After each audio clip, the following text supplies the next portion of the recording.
You're on camera. Say something. Last night and night before, there was 3 women walking down the street that way.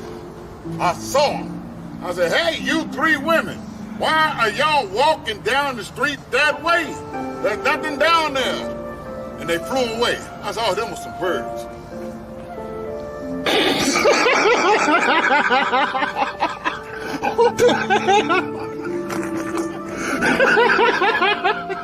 Like, oh yeah.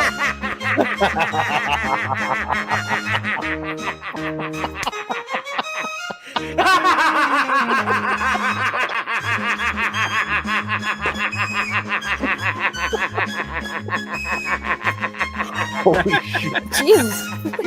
Oh my god.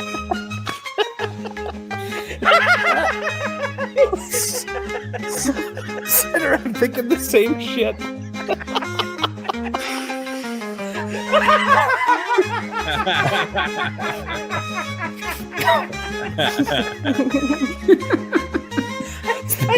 I can't breathe. I gotta stop looking at.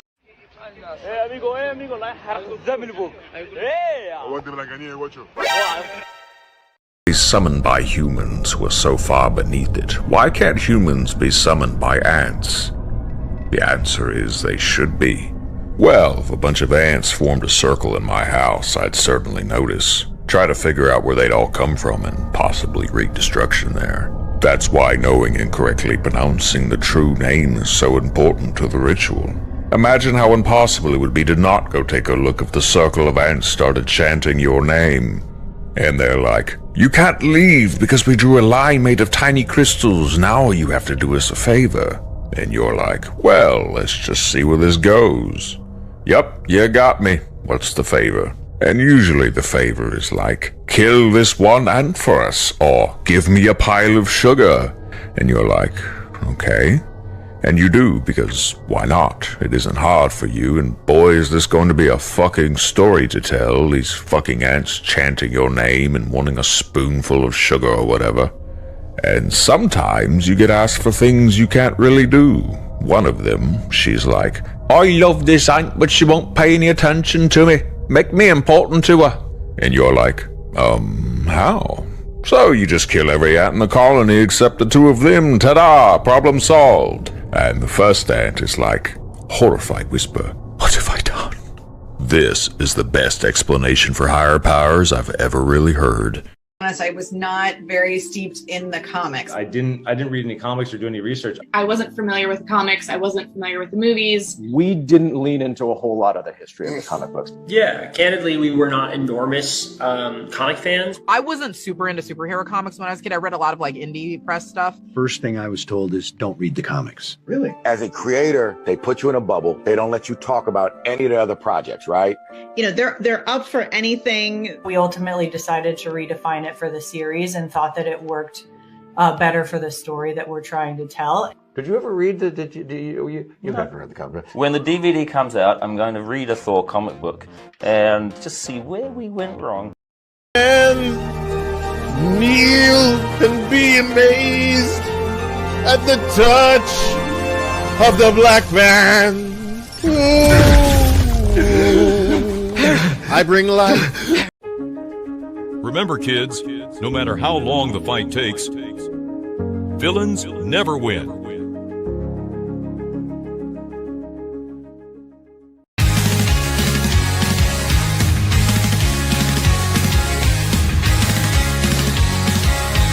Don't wanna be a Netflix idiot. Dollar store wigs and streaming media. Dude, you can hear the sound of hysteria. The subliminal mindfuck Castlevania.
fake ambition. Match the style but lose the vision. Bullet storms with zero aim. Selling skins, not changing the game. Every map feels mass-produced. Every kill just streamer juice. It's a playlist, not a fight. Plastic war dressed up in light.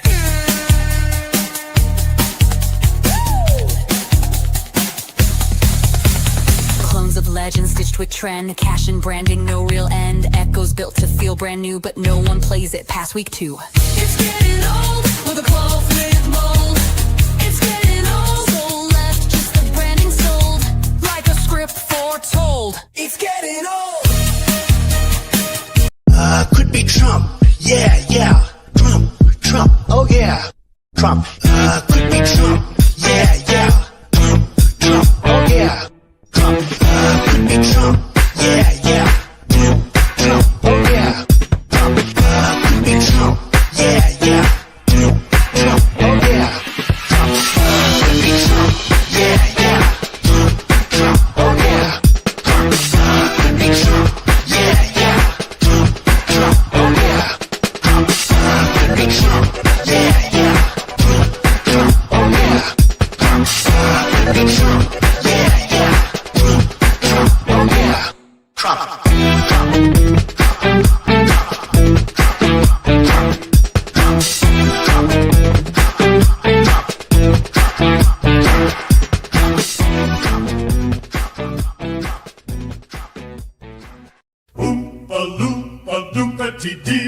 What do you get when you piss off the Japanese? Mess with their history, twist it for fun.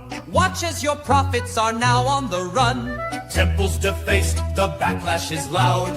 Even the prime minister's part of the crowd. Stockholders panic, they scream and they wail. You piss off sinking, abandon the sail. Oompa loompa doopity dong. Say your goodbyes cause your company's gone. If you are wise, you won't play this game. Or Japan will ban your name. By swarming, the damage is great. Ubisoft begging, but now it's too late. Paris is frantic, Montreal too.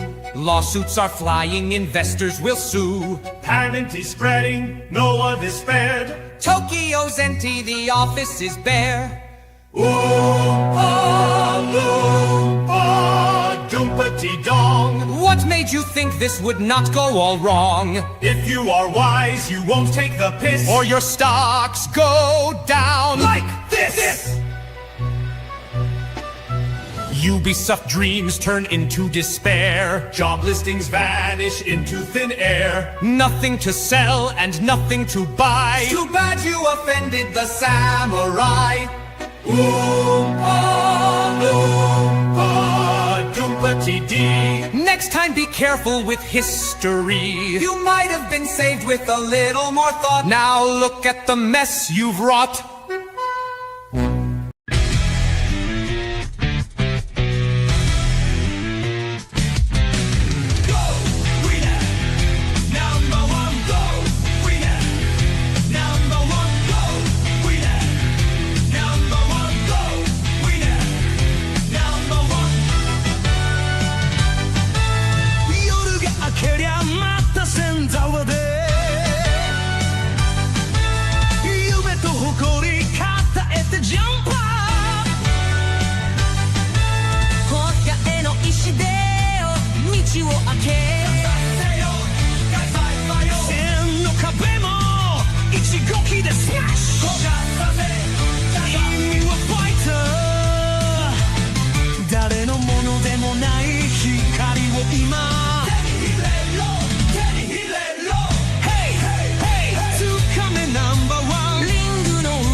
Mama, we must run. The Wendigo Yakuza are here.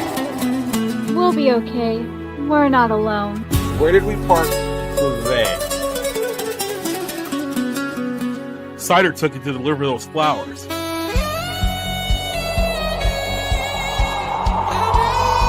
all don't stand a chance. Underneath the moon's cold light, whispers linger in the night. Shadows dance with subtle grace. Secrets hide in every space.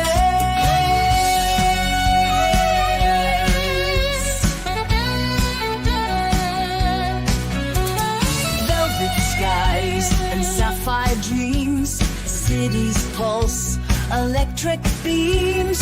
Lonely hearts in shadowed bars. Fading tales beneath the stars.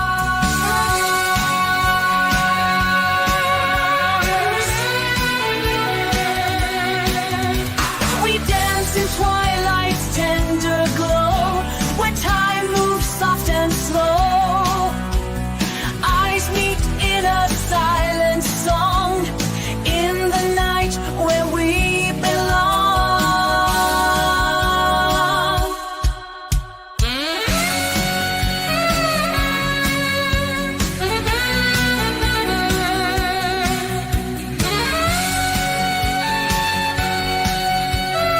Yeah, no, there is just that much to talk about. Breaking right into the intro, just like that. Yeah, usually I start the show with something funny, weird, or offbeat, but this week's episode of Goes Yuger really punched me in the gut. As an adult, I was not prepared for that show to turn around and say, "Hey, you childless adult, I want to talk to you about your problems."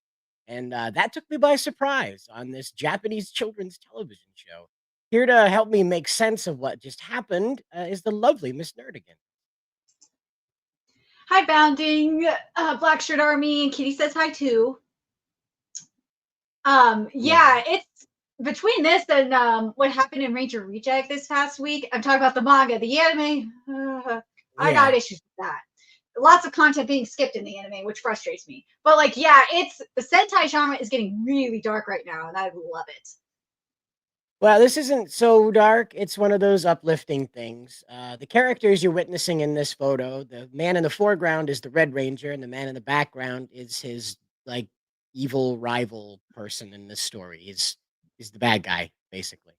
And so the two of them are having a soft competition, not knowing each other's identity directly until about just a little bit before this. And this is the Red Ranger confessing why his team is not getting along, that he's the problem with it. He's saying, I'm scared of being betrayed again or losing someone else. The thought of getting involved with others scares me. I was like, dude, this is for kids. This isn't even for like the 8 to 14 market that we have here in the US. This is targeted at like 5 to 10, 5 to 12. That's really the max reach of Gozuger and Super Sentai over in Japan. Again, there's adult fans and stuff like that, obviously. They're pitching to that. I was just completely blindsided by this Red Ranger confessing that he's the problem with his team not getting into like a usual formation, come together and do all this good stuff. And it's because he has all of these emotional barriers to it. And I was like, usually the red guy is the one that's just like, I am plastic. You, child, can put me on like a costume and pretend to be me. My compatriots are the ones that have the different personalities that color this story. And now it's everybody's got a story. It's the most character-driven Super Sentai I have ever seen. Yep. It sounds really good. I mean, I need to catch up with Sentai personally. I've been just swamped by all the insanity that is happening. But so obviously I can't show you guys the whole clip. And so this guy is the villain right here. And he's explaining, he doesn't know that he's talking to his rival. And this guy has asked him, is like, what drives you to be number one? And this character is explaining, he says, it ain't about being number one. The fight is what did he say? Is really what matters. Sorry, is really what matters. And so this villain is telling this guy here, the Red Ranger, that unbeknownst to him, that he wants to fight this Red Ranger to find out the shape of his soul. And that I've never heard a villain like in one of these kids shows talk like that. Usually they're just like, I want to take over and steal all the candy. I'm going to tickle all the buttholes. And that's all they do. They don't get into this. We're like, the reason why I'm a villain is I'm driven to prove something, and I've finally found somebody that I actually want to fight. It's not just conquer here. I want to know what this person's made of. It's not usual for villains to do this in this children's genre. So here we go again with Super Sentai stepping outside of its usual boundaries and reinventing itself yet again. So, and of course, he's the usual guy here. He's right full of himself, chewing on the scene. Like, one of the things I love about Sentai villains is they are just so full of themselves. I really love just like, you get the campy ones here in the US where they've got their luchador mask or their weird little dresses that they run around in, their rubber suits. But these guys are just full on circus actors, just gnawing the scenes up, You feel bad for the Ranger characters because they don't get to act like this. They don't get to be so flamboyant and jump aroundy, And this guy here, he's flashing his teeth, doing his squinty eye act, all of that. And of course, through conversation between the two of them, they have both found a reason to continue pursuing becoming number one in the contest of Gozyuger. And I'm really excited to see how this goes forward. It's not just because it's Super Sentai and it's usually well executed. This one is stepping way outside of the usual boundaries of this genre. It's taking its tropes probably more seriously than it ever has. So I'm glad for it. I think every Sentai fan you run into is very happy to see all these Red Rangers fighting against each other. And it's not just armies of Power Rangers beating the hell out of each other in a quarry for 10 episodes. It's, there's some thought between these conflicts and what's driving them. And, I appreciate it. I think they've done a really good job. But that's how I wanted to open the show this evening. Sorry, I know it's usually some meme funny thing, blah, blah. But this really just caught me off guard. I was not expecting a Japanese children's television show to address the childless adults in the room, So it's pretty cool. That's pretty cool. Pretty cool, Gozyuger. Pretty cool.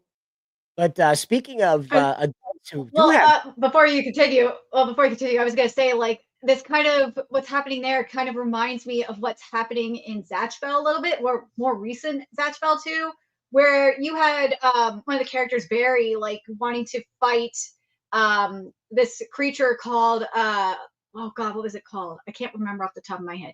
And fight it, like give it like everything he can. He let the demon who was working on it to named Moses, like amp it up to like the strongest it could be. And it was just such a fast moment. You never see stuff like that anymore in media. Well, and again, I mean, like this has been a really strange one because they're not emphasizing giant robot fights. So far, the giant robot fights are just there to sell the toys. I mean, I know that usually is the case, but right now they have done almost 10 episodes of this where they've got nothing going on as far as giant robot stuff goes. They haven't even combined into one giant robot together yet. It's 10 episodes in and they haven't combined into one single robot yet. And that's pretty incredible when you think about the mission of this franchise is just to like huck plastic into the bedrooms of children. It's only supposed to exist in the toy room, And even for 1 year, you got to remember, this Sentai stuff is one and done. 1 year of it and it never repeats again. It's crazy how much they've invested. Go ahead. Yeah, it's not like a lot of the stuff here in the West where it can't be one and done. No, it's got to be more and more and more and reboot and more and more and more. Yeah, we're getting a Predator Saves the Day movie now because everybody wanted that. Everybody wanted good guy Jedi Predator. Everybody wanted that. But I did want to address, you did bring this to my attention. I think it's very cool. We do have Fire Force's mangaka confessing that his 6-month-old, not 16-month-old, 6-month-old, really likes baby metal. So that's good. If you're not familiar with baby metal, though, I do want to clarify it is not little baby rock music. It is quite literally heavy metal music, and it is sang by just basically tiny Japanese women. Basically. Yeah, it's really cute. I saw this tweet yesterday and or the other day, and I thought it was the cutest thing, and it also and I said this to you prior to going live, is that the same day the mangaka of Togen Anki, Rushibara, was tweeting about his baby that he just had like less than a week ago, and it just goes, the mangaka are starting to make more babies, which Japan needs. Yeah. Well, I mean, and of all the people you'd want to be making babies, right? Of all the people you'd want to be making babies, you'd want the mangaka doing it because, what are they going to pass on to their kids? Exactly. Creativity. And that's what Japan, I'm saying it like my father. Gosh.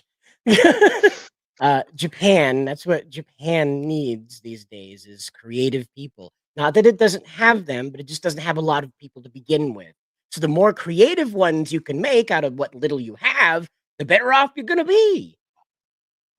And Well, an I'm example just of this saying. would be, well, yeah, but an example of this would be Ayakashi Triangle and Two Love Rue's mangaka Yabuki. He draws with I think, yeah, his daughter, and he's posted some of her art up on Twitter before. So she's a mangaka in the making. I got a feeling they're going to do a collab together. They'll do a series together or something down the road, And which I would be just really want cool. to just a quick back to Gozuger. The writer of this is the daughter of the director for Dawn Brothers, the one of two sentais, excuse me, two sentais back, and that keeping it in the family now.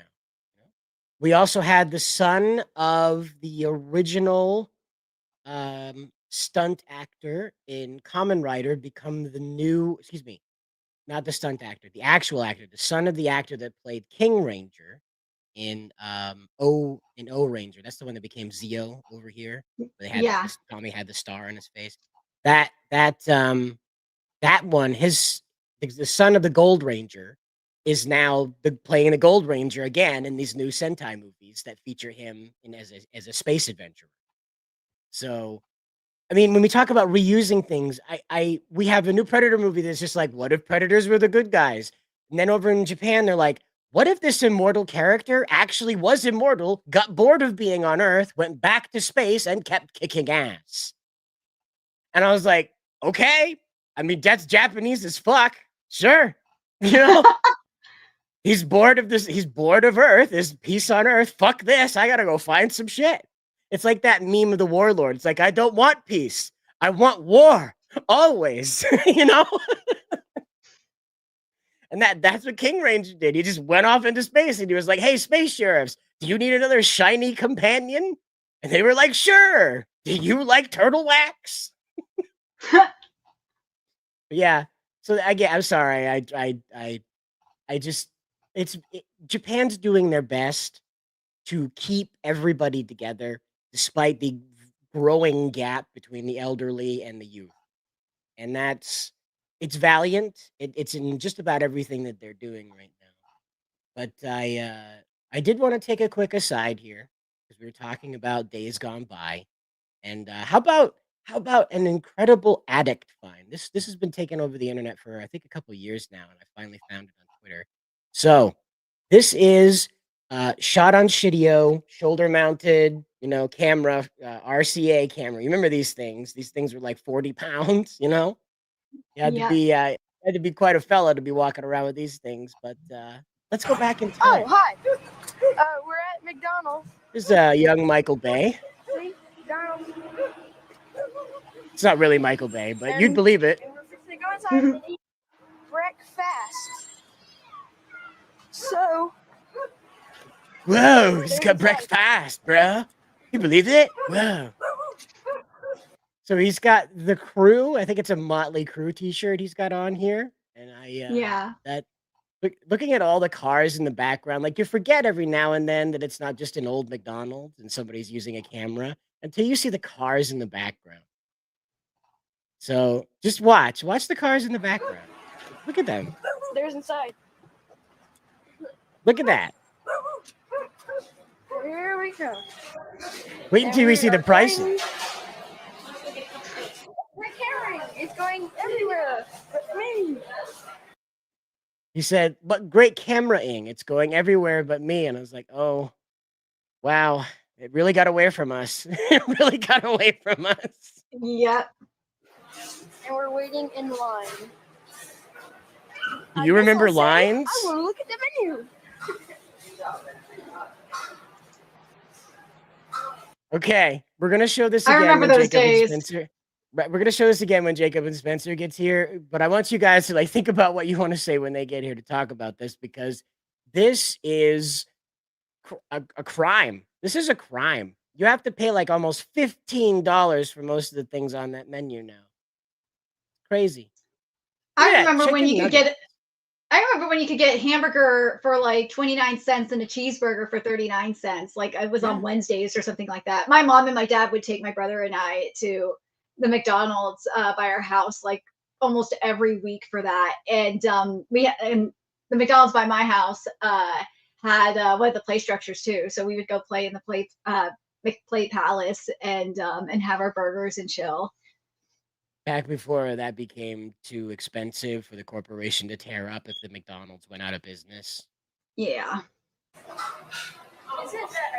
Wow. The country style McChicken sandwich. That I don't remember. Free large fries with the purchase of a McChicken sandwich. No super size. Folks. Yeah, so it was like the size of a regular one these days.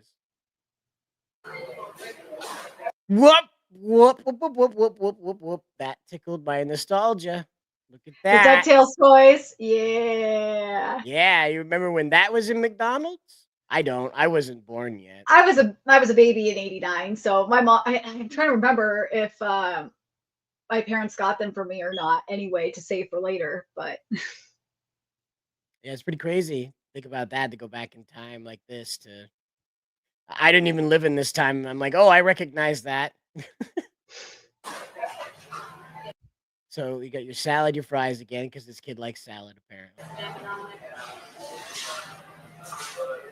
And then look at that. You got that like garden scaffolding in your McDonald's. Do you remember when they tried to decorate it like a not prison cafeteria? yes. Yeah, that was nice, wasn't it? Long time ago. Anyway, I finally found this. It was a nice trip back in time to remember when you could afford yourself a McDonald's meal that wasn't entirely trash. But there's good news. The U.S. has officially started to ban nasty things for us. The dyes are gone, which means beef tallow's on the way. So maybe we can convince McDonald's to not design their things like prison cafeterias. Wouldn't that be nice? Well, it's not fully passed yet. It's still in discussion for the Oh. dye situation. Nothing fun ever happened. But speaking of fun, though, we do have an update from Nintendo, Nintendo Japan. If you guys don't know, Japan cannot make enough Switch 2s for the Japanese market. Yep, this happened with the Wii. This happened with I think it happened with the original Switch as well. So this you'd think Nintendo would have learned by now. I think it happened with the DS as well, the 3DS. I can't remember for sure. But I know it definitely happened with the Wii because I was working at GameStop when it while it was happening with the shortages. And then the Switch, I remember I had to like go through the loops to get not really go through the loops to get my Switch because I went on Black Friday at Walmart and no one was there, so I got to get my Switch. Okay. Well, this is a big long letter, but basically it's explaining that it's going to do sort of my understanding is a raffle. Is that what I'm understanding here? Yeah, like a raffle, a lottery kind of situation, Yeah. which we've seen happen with consoles before. This is nothing new. Yeah, and they have an anti-scalper rule with this one too, that you have to prove that you are playing your current Nintendo product. Hopefully it's internet ready. You have to prove that you're currently playing your Nintendo product more than 18 hours a week in order to buy one of these on the lottery. I remember reading that in their discussion. So in my opinion, that's pretty good because they've been running into this problem left and right with the scalpers coming through. Like the Gunpla market is on fire right now because they got wise to the Gunpla market and just started buying out whole stores. So you couldn't get anything. It's caused a complete disruption to the market. What's I think is crazy about this in particular with Gunpla is that you could get Gunplas like at Hobby Lobby. You could get them at Target. I've seen them at Walmart before too, and then I've seen, and sometimes they will appear in discount stores too. A lot of anime stuff is going into discount stores, and you could get like $50 figures for like $15. So The hang up this is that when they go into those big chain stores, they're not the specialty models. So any builder that's interested in this is going to drop the big money on it. It's not experimenting Hobby with Lobby it. Can't get his true. stuff. Hobby Lobby has actually like the really good master grade models. P in there. Bandai's okay. Well, hey, Hobby Lobby, who I wouldn't have guessed it. Believe me. Yeah, Get in there. neither did I. But something I've been seeing in toy hunting videos is at Hobby Lobby specifically is they've expanded their anime section, so they have like statues as well as Hobby Gundams. Lobby. Yeah, of all places, Hobby Lobby. Yep. Wow. It's still a little bit, but you have to go there on a sale. But the other one I've seen is see, I told you. I've seen in some of the other toy hunting videos I've watched, I've seen Gundams at Michael's before. So I don't know what Michael's is. Michael's is a craft store. Okay. We have I Joanne. can't believe you've never been to Michael's before. So But yeah, you can see. I told you. I'm you on could the get opposite continent. What do you want from me? But yeah, you could get. See, I told you you could get Gundams off of Hobby Lobby. So that's why I'm just like, this makes no sense to me. And you could get them on Amazon too. So it's just like I don't understand. The reason why Nerdigans and I are kind of having this, reflection about this is because Hobby Lobby famously had Christian objections to a lot of President Obama's Obamacare requirements of businesses to provide healthcare coverage. And famously, that became quite a topic as many women came out of the woodwork to explain that they needed such coverage. And Mr. Limbaugh, famously, Mr. Rush Limbaugh, decided he was going to weigh in by calling these women loose. And that, of course, lit the internet on fire in an Imus-style event. So that, again, it's old talk radio history, doesn't matter. But Hobby Lobby made a very strong stance that they are a Christian organization and do not entertain anti-Christian ideas whatsoever. And then they're hosting anime stuff. And growing up, I heard from just about every denomination that anime was questionable in what it presented most of the time. There were good ones, but most of the time it was pretty questionable. So that's why it's like, not only that, but new types fly in the face of what God is, because Amuro's literally communicating with the dead. And it's like, what? I just think it's mind blowing. I think Hobby Lobby realized, there's a huge market right now. I had no idea. Really? They've been selling Gundam for years? Damn, like that blows my mind. I went in there like 2 years ago and they had no idea what a Gundam was. So I was like, okay, bye. I'm sorry. I don't mean to be an adult asking this question. I'm going to leave now. Well, the best thing about Hobby Lobby is that Hobby Lobby constantly has sales, so you could get them even cheaper. You just have to go at the right time. Yeah, all they had were like these World War II models, and I was like, "That's neat. I don't need planes. I need giant." Maybe it's just where you're at, and it's Maine. They mostly cater to a 48-year-old plus audience. That's the average age in Maine. So I doubt too many model builders like myself are going around doing that. And I'm not even like a big model builder. I just occasionally I get a bug and I want to build. That's all. That's it. Yeah, like I've seen them. The toy hunting videos I watch, some of them are in Pennsylvania, so that's how I found out about it. But like where I'm at in the West Coast, like we are supposed to be getting like the newest stuff right away. I think it's because Japan is, across the Pacific Ocean and not the Atlantic. But yeah, like California stores get a lot of stuff. I haven't been to the Hobby Lobby out here in a long time, so I'd have to go at some point and look and see if that's the case. But like it's mainly the LA area, and I know the Bay Area will get like a lot of stuff. They'll probably get even more now because of Nintendo being in San Francisco. Well, and we'll have to find out how that pans out, like for Nintendo as a company. But the sales on like their merch will definitely go through the roof. That's yeah, for sure. Because there's Little Tokyo over in San Francisco. It's really, really nice there. Yep, pretty weird. Leslie says Hobby Lobby sales a lot They of sell, sells yeah. a lot of pop culture stuff from Doctor Who, to Marvel, to DC. Yeah, what again? Like up here in Maine, they had like a little bit of that. So I'm assuming they just cater to an old people demographic up here, and that's what the problem is, as usual. But at least you can order it online and have it sent to you, and it's I probably can't actually because the scalpers have depleted the American supply lines. no. Well, no. I'm saying you could order it from Hobby Lobby and not have to worry about dealing with the Oh scalpers. yeah, okay, yeah, right. If they have it, yeah, yeah. I hear you there. Yeah. But yeah, in terms of like eBay, I've had to investigate eBay to buy a good chunk of my merch. And I've had the best luck with working with Japanese sellers directly. And they're really, the Japanese sellers I've met on eBay are really, really good. They'll give you a good can't deal. wait for the Chick-fil-A Berserk crossover. Well, Blizzard's doing one with Berserk for Diablo, which makes a lot of sense. And I sent you the link for that too. We'll but get yeah, into that one. But yeah. For now, we will go from one giant robot franchise to kind of, sort of another. They are giant. They're not robots. They look like them, but they're not. Evangelion. Well, the creator is working on Gundam, so. Well, from one Gundam to another Gundam thing, maybe, sort of. Not really. But I'm not sure what this is. I didn't catch this one, Nerdigans. What's going on at the train station? So apparently, of course, that's part of the whole thing that's happening with Western tourists entering Japan. They are terrorizing landmarks per usual. But let me pull up the article so I have the information in front of me here.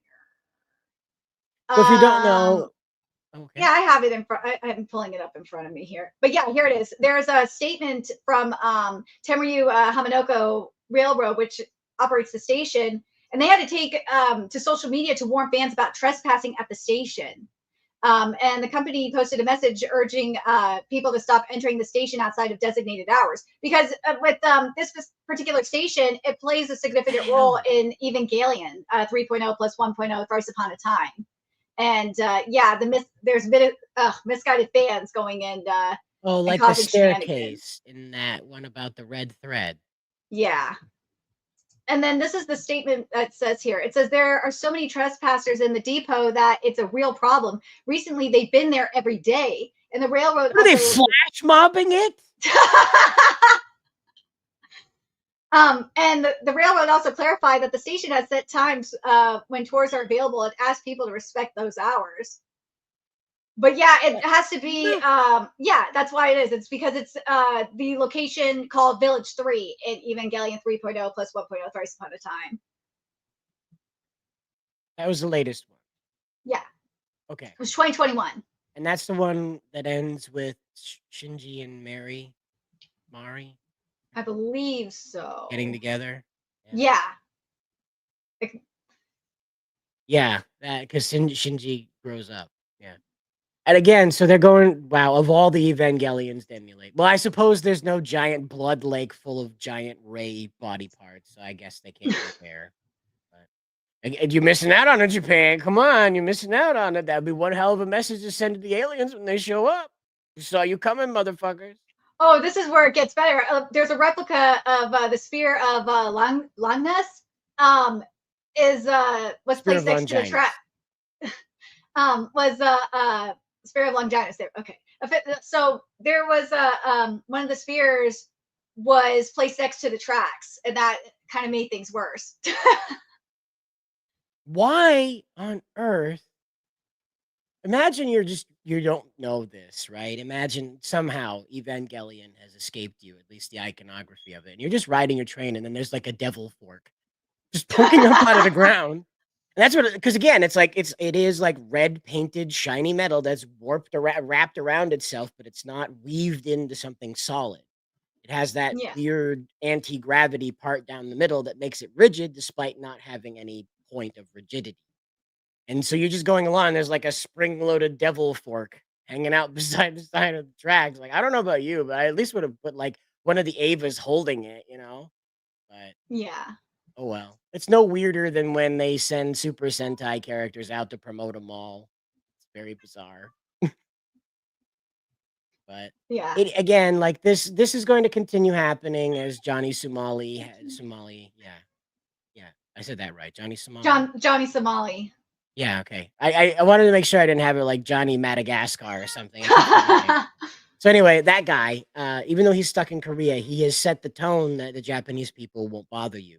So these people who like pushing boundaries and get off on annoying people are going over to Japan to find out how much it'll take to get kicked in the face.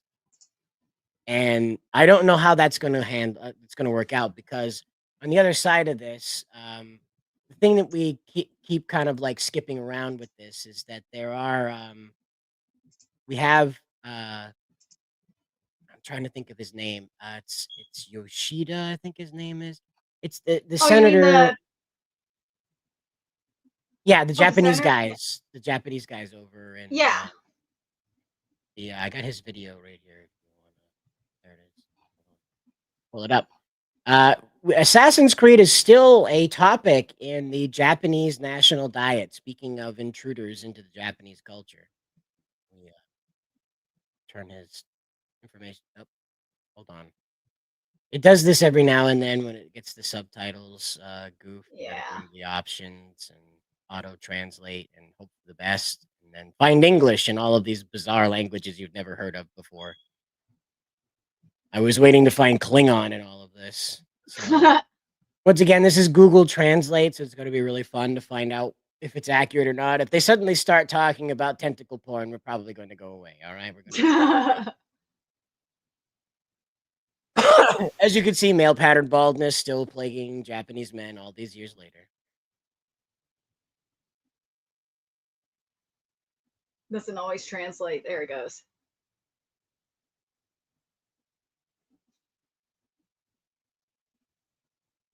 So the problem is that Japanese is backwards. So when the Google Translate has to translate, it has to listen to all of their sentence and then write it back out the Latin way. Yeah. Because unfortunately, you don't find out who this is they're talking about to the very end of the sentence. So basically, we'll cut to the chase. These guys are going to fart around and pat each other on the back. They're not bad guys. They're just politicians. And that's why I'm being short about it. Don't get me wrong. They're doing the right thing here. See, I'm on the fringe of this. There's a lot of people out there that don't think the government should be getting involved in this Assassin's Creed thing. Nothing important is totally going to happen about this. I just want to stress. But in keeping with what's going on with Evangelion, these cultural violations are being addressed by the government through the lens of this Ubisoft conflict. So, unbeknownst to Ubisoft, they have lifted a plug on the Japanese dialogue, not the diet, the dialogue among the citizens themselves about what to do about foreigners misinterpreting that their country isn't a giant theme park. They're not so much concerned about Assassin's Creed itself. They're moreover concerned about how brazen these game makers were in making destructible shrines and how that could be emulated in real life because such disregard was shown in the game. Again, you can talk all you like about what's old and new in Assassin's Creed. I'm one of those guys that comes down on it just shouldn't be destroying religious spaces. These characters you're playing have lived in this space. They are not going to one day just suddenly 180 and start parkouring inside of this sacred space that they have had deep reverence for their entire lives. So that's just, it's one of those things that bothers me about the franchise from the get-go, but that's neither here nor there about these guys, because they're taking Assassin's Creed Shadows as an avenue to address, like Johnny Somali, these people that are trying to climb the castle walls, by the way, these people that are carving things into the torii gates, folks that are doing pull-ups on the cherry blossom trees during the blossom festivals, trying to look like assholes at the back of the national media. And it's all come to a head with this Assassin's Creed Shadow thing. It's not so much that Ubisoft is going to catch the flack for this. It's that in the history books, it's going to be recorded that this was what broke the dam. Yasuke running into a shrine and cutting it up, you know? And I feel so bad for the streamer Scatha, the guy that did that, because he didn't know. He had no clue that that was a sacred space. He had no idea why there was a mirror there, a drum, any of it. There's not a sign outside that says, "Don't come in, this is holy. Take your shoes off." You know, none of that. He just started walking up on a place, and these people with funny hats and robes were hanging around. So he started arrowing them and, you know, creating chaos, as you do. And because again, they didn't prepare any of these guys for that. They didn't say, "Hey, there's the sacred spaces here. We'd like for you to not interact with those on camera. You know, they didn't do that. So this poor guy went in there and he caught holy old hell for it and still continues to catch it. And he had no idea. So if you're watching that footage and you're like, wait, you know, this guy, he's a jerk destroying all this. He had no idea. He was not on a mission. There was nothing from the CCP that told him to do that. Ubisoft themselves didn't tell him to do it. He literally had no idea. It was just another destructible environment he was playing around in. So, but these guys are using that as an example of how brazen the West is with just Japanese culture. And they're communicating the grievances with these guys that are breaking into places, the people that are like clogging up this train station. All these Westerners that simply can't respect Japan as a nation. It's like one giant Disneyland. And they have Disneyland in Japan too, but they don't go there. Well, no, that's not Japan-y enough. That's the problem. This is, you know, they got to go to this Evangelion train station so they can pretend to be Shinji and Mari for what, 5 seconds? It's so annoying. Like it again, this happened with that stupid staircase in the red thread. The Japanese citizens themselves turned that into like a very serious public like civil engineering issue because there were lines of people waiting to go up the staircase here. And it was just a back staircase. It's all it was to get from one street to another. It was never intended to be this highly populated, and it was causing a huge problem in the community. You know, yeah, Disneyland Japan, I'm sure it's wonderful. I'm sure it's very creative and great to be at, but the whole country isn't that. And a lot of people just can't calculate that Japanese people aren't paid actors going around paid to be Japanese. Because the West is so different about this stuff, people don't know how to deal with folks that are wearing full Japanese traditional clothing for whatever reason. It could be because it's Monday. It could be because it's a holiday. A family member has died. This is an important event for this person's life, so they're wearing traditional wear. A multitude of reasons, but most folks can't separate that from some guy wearing a goofy costume, walking around trying to get you to buy things at a concession stand. You know, they can't separate that. They also can't separate how Japanese people advertise when they use that kind of stuff, that they're not a character for you to be annoying. They're a mascot that's meant to get you to go inside and buy things. It's just gotten so ridiculous, especially with the real life streamers. And that's what these guys talk about in this video. They're talking about the real life streamers and the people that were climbing the castle walls a couple of weeks ago. It was one of the more ancient castles in Kyoto, and they were trying to climb the walls there. And, you know, you can't do that. They have painstakingly, almost 400 years ago, painstakingly restored that that castle after it was I think it was destroyed. Either it wasn't destroyed, but it was heavily damaged during an earthquake, I think, or maybe it was a fire. It was something that was very devastating to structure. And so it was 400 years ago they put it back together, and they're very, very protective over that space. Because again, like the original builders and then these guys who returned to it attempted to recreate it in the most like accurate fashion. That was 400 years ago, back before people were really like crazy about all this free range chicken organic stuff, you know? And it's pretty impressive, really, when you consider what was done to do this. And now you've got people from Twitch and Kick and Instagram trying to climb it for an extra 10 or 12 clicks, you know, 10 or 12 likes. And that's what these guys are trying to address here. I know it's very boring, but what's going to happen is that over the next year or two, the dialogue is going to shift into how do we prevent this? And globally, the way that Japanese culture is represented in fiction will most likely change. Japan most likely will begin pursuing legal action against it after this conversation is addressed. And I say this because these people right here are part of the LDP. Now, that is what effectively is their Republican Party, but it's not like a one-to-one comparison. So you won't find like a Mitt Romney over there, but you'll find an amalgamation of several Republican characters from the West who have found their way over there. Not that they originated here, but the people that in Japan have semblances to more than one political character here in the West. Let's put it that way. In Japan's like political dialogue as well, people like these two fellas here will disappear from the conversation for years at a time and then reemerge as total leaders completely supported by everybody, as what happened with Ishiba. He just appeared out of nowhere. And they were like, yeah, you run the country now. And he's like, oh, okay. I got to wake up from my nap. But this is why they're going to do this, because the LDP is in the weakest position it has ever been. The LDP has been the reigning political power since the 1950s when Japan authorized this form of government. It's only been sent in the late 90s, I believe it was 1997, and then in 2008 to 2010, the opposition party had control of the national diet, not even a prime minister, and that was how that went. And immediately the country shifted back to LDP.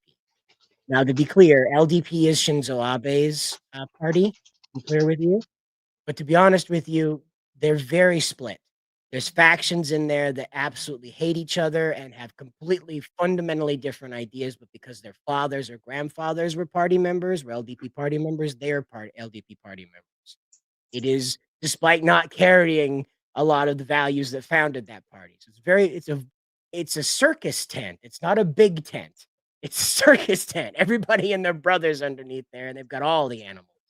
So what they're trying to do right now is to get back to their traditional roots, because they've been pushing way too hard on this economic drought that the depopulation issue has caused. And so these guys are kind of coming out as spearheading the cultural reformation of the LDP and how they're going to take Japan back from these international corporate abuses and broadcast Japan's power from its originating point, rather than letting everybody else decide what Japan's about. So I look forward to it because I hope America can learn that lesson. I hope here in the US we sit back and say, you know what? Those Japanese fellas have the right idea about broadcasting power. I like that. So looking forward to it. Again, this probably coincides with Toei's decision to be more outward in their expression too, because they'll have the government backing them. So I don't know. Maybe you'll see Super Sentai just straight up find its way on the Netflix, like 1-to-1. It won't just be Shout Factory anymore. These guys might lead the way to making sure that Japan's culture is protected. Well, I mean, they do have. Damn it, Kat, what are you doing? The Netflix does have the actual Japanese live action movies, including, ironically, Kakegurui is on the platform too. And if you have not watched the Kingdom movies, go watch it on Netflix. Seriously, you will thank me for it. They are really, really good. But yeah, I mean, the only thing with Netflix is that just like less than Crunchyroll, surprisingly, they do have some questionable localization problems. But they have a lot of localization problems. We're doing a live action adaptation of. Sorry, I'm gonna puke. A second live action adaptation, because there's already one in Japan, and it's it's really good. A worse adaptation, if you will, of Kakegurui. So here you go. And it's not even the right school either. It's Hyako Academy, not whatever this crap is. Hogwarts. My name is Yumi. No, it's not. It's Jenny. Yumiko's bangs. She has a blunt bang. That is not Yumiko. Yeah. Well, see, that's the thing, is that Japanese women who live and breathe and grew up and die in Japan you can tell them immediately apart from Western Japanese American women immediately. It's so quick. Yeah, I have a panel of Yumiko. She has more of a straight bang, and they're in front of her eyes. That's like a signature thing, or on her forehead, right above her eyes. It's a signature thing for her. But yeah, that the Go-Go Yubari look from Kill Bill. Yeah. Now there's a callback that'll take you back. Remember that? Yeah, that's not Kakegurui. I don't care. That's not Kakegurui. It's not. It's Hogwarts. No, it's not Hyako Academy. You can't have Kakegurui without Hyako Academy. It's Hogwarts for gamblers. Oh, okay. So the person in the blue lipstick, yeah, she is supposed to be blonde and have her hair in pigtails. Well, I noticed immediately that this was like, hello, fellow Democrat voters. Just immediately, the front row here is like, hello, Democratic Youth of America. It's so annoying. like they've gone and they've coded everything so that way you immediately understand what the images are supposed to mean because they've come out and explained it all. This means that, and this means that, and this fits under that category, and this person's a bird. And that they do that. All you need to do is just look and ta-da! There it is. Oh, by the way, the girl on the left, that's supposed to be Karari's twin, Rurika. And I posted the link to my thread that has like the comparison. It's just freaking unbelievable what they did. And also Rurika's face is supposed to be fully covered. We need to explain what Kakegurui is. Okay. Yeah, we probably do. So to cut it short, it is a story about high school girls getting involved in high stakes, very violent gambling. I would say it's basically because I actually just covered Kakegurui today. Basically, Kakegurui takes place at Hiyako Academy, and the president Karari is in power. And what she did was she instilled a system to a gambling system where students can make money and all that. But if they lose all their money and are in debt, they become house pets. So ironically, having Black people here is kind of a very interesting twist. I don't think they knew what they were doing with that. But yeah, and the girl that was licking the knife in the trailer, that's supposed to be Midari, who has like a white eye patch. She has a like a bob and a bang and some bangs. She does not have no shaved head. No, and she has a tongue piercing, which this bitch does not either. But I don't want to be that guy, but like, is it my monitor or is this fella really? The backlighting is defeating. It's the backlighting. Yeah. Yeah, and that's supposed to be Izui, by the way. And Izui is Asian. He is not Black. And also he has like his hair is I say it's not a bob per se, but yeah, it's short hair. But yeah, that is not Karari. It's not. Isn't this a Monster High character? Like, where did that guy go? Where is he? Where's the gay guy walking in the line? I don't know who the gay guy is. I tried to find him. This is like a Monster High character. That's got to be an original character. Unless they gender swap someone. Oh. Well, you know, today it's not exactly a 100% gender swap. Oh, of course.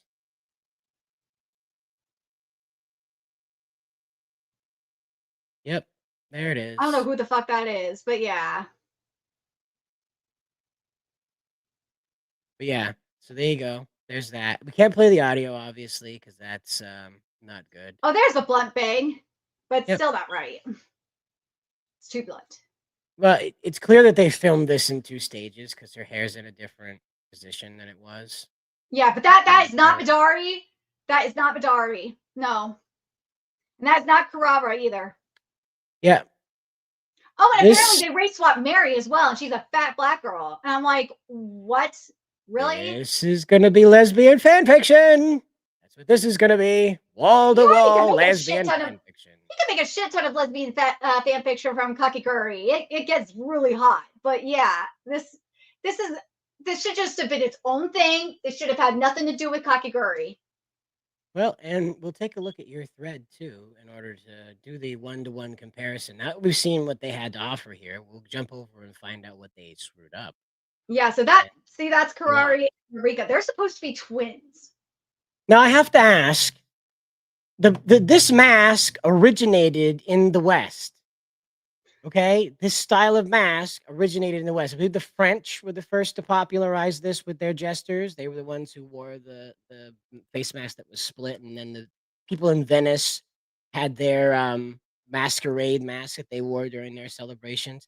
So I believe it was the West that created this particular style of mask. I could be wrong, but I believe it was, again, it's not this particular design. It's this white face with these blank black eyes, this blank black smile. Yeah, you're thinking of the Shakespearean mask. That's what right. it's kind of giving. The laughing and crying drama faces. Yeah.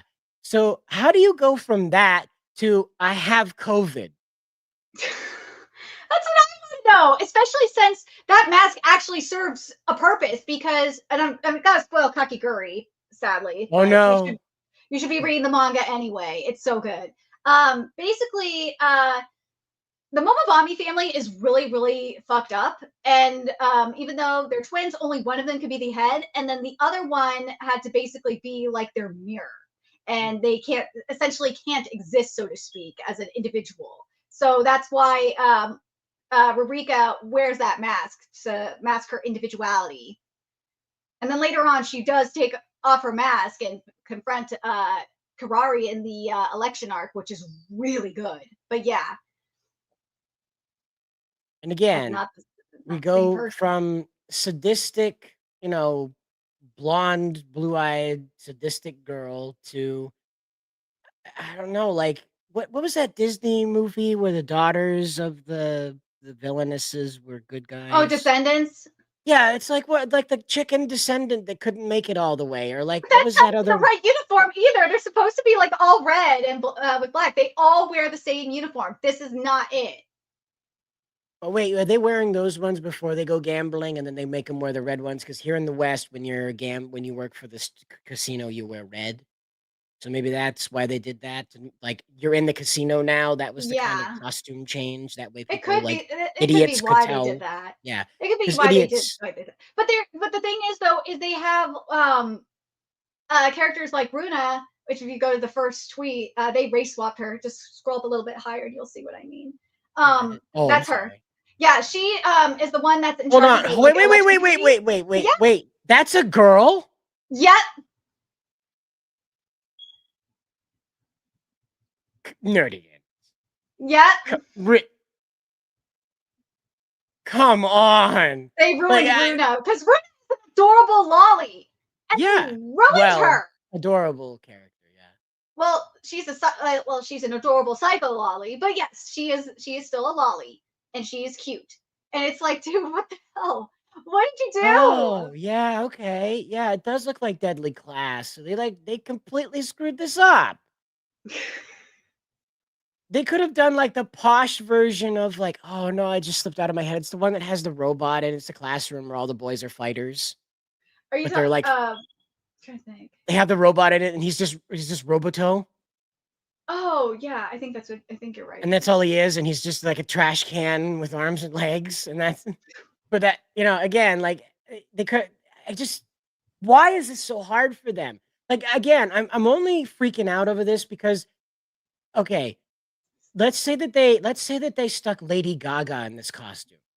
Would not have cute in this costume. Right, would not have bothered me as much as this. This really, and then to tell me that's a girl, like that's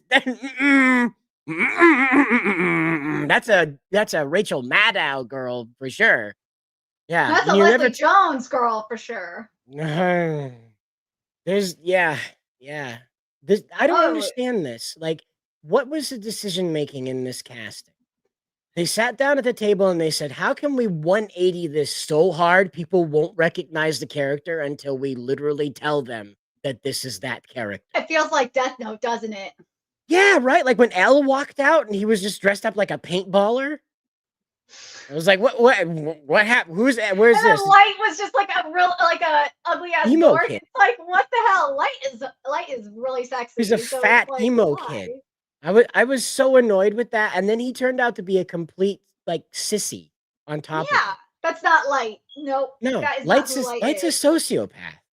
Yeah, he has his moments where he freaks out, but he's not like crying, trying to hide from Ryuk. That was sickening. But Willem Dafoe absolutely sent it as Ryuk. Like I would watch a Ryuk solo series on Netflix of him just fucking with people to get their apples. Yeah, that'd be amazing. With Willem Dafoe. Yeah. Willem Dafoe was like the only good casting in that horrible trash fire, and I feel so bad for him. Like I hope that this person is a really great actor and can somehow sell childlike innocence, because when I look at this person, I feel like they're going to tell me about how oppressed they are. Yeah, that is, and also they don't even have the cute jacket, but you could totally get like online. Because you can. You can That's get not like, a whole. all the you can get all the Kakegurui costumes. You can get them online. You can get them on Amazon for fuck's sake. No, you're right. They're like wearing some kind of like Russian hat. It stops. It's right. See, this is the bottom of it right here.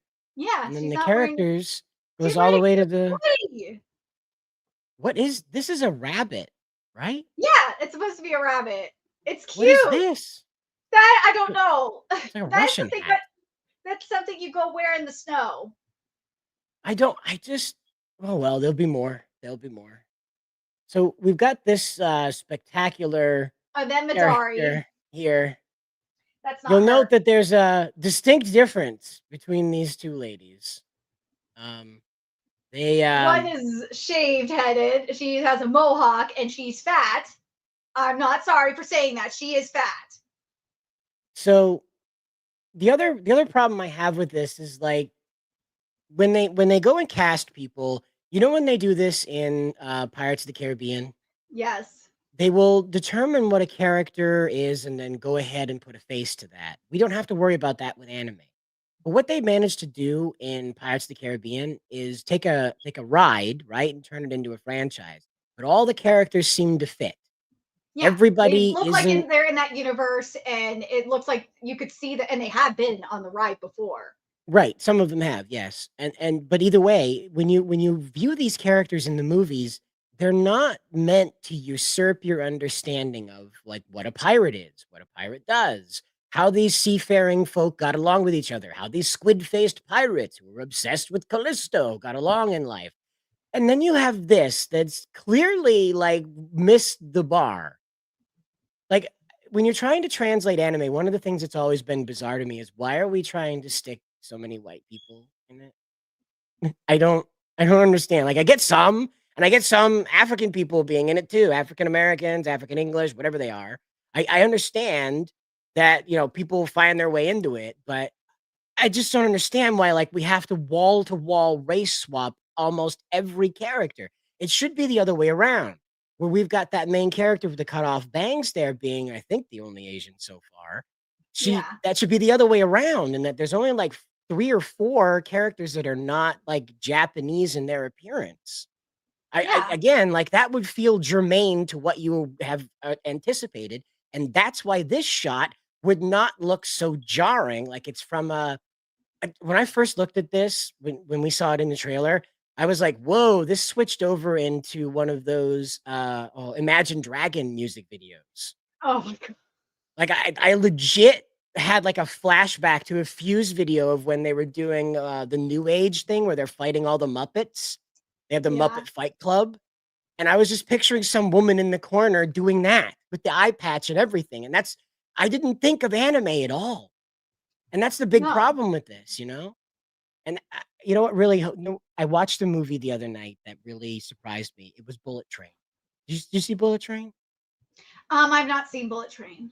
So the premise of it is Brad Pitt's a stoner who's playing a guy who's in his 30s, even though Brad Pitt's like pushing AARP age, retirement age. But anyway, and he finds his way onto, he gets mistaken as a criminal, and many people are after him. He finds his way onto a train. The train gets out of control. It's out of control train story. Pretty simple.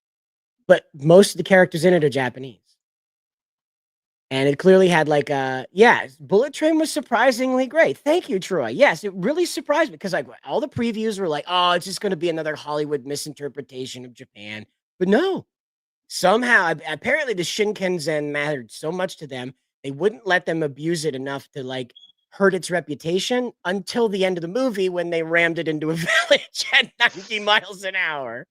But one of the things about that movie is like, I loved watching it because like I'm one of those guys that talk through it. So like every time it would like collide with like another train, or like it was hitting buildings, or like people were just getting like vaporized coming in contact with the train. And I was like, oh well, fuck those people. Fuck those people. It's just because like one of the things about Japanese media is they won't go that far. They won't like send a train into the middle of a village. They'll like shoot it into the ocean. They'll shoot it into a mountainside. They won't show the Shinkansen doing 90 into the middle of this traditional Japanese village, clearing out houses, wiping out cars, exploding. They won't do that.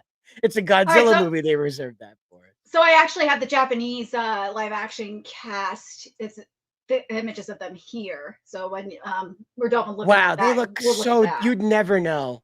That's not him. Never. It's not. He even buttoned the collar, and the character doesn't have the button collar. come on.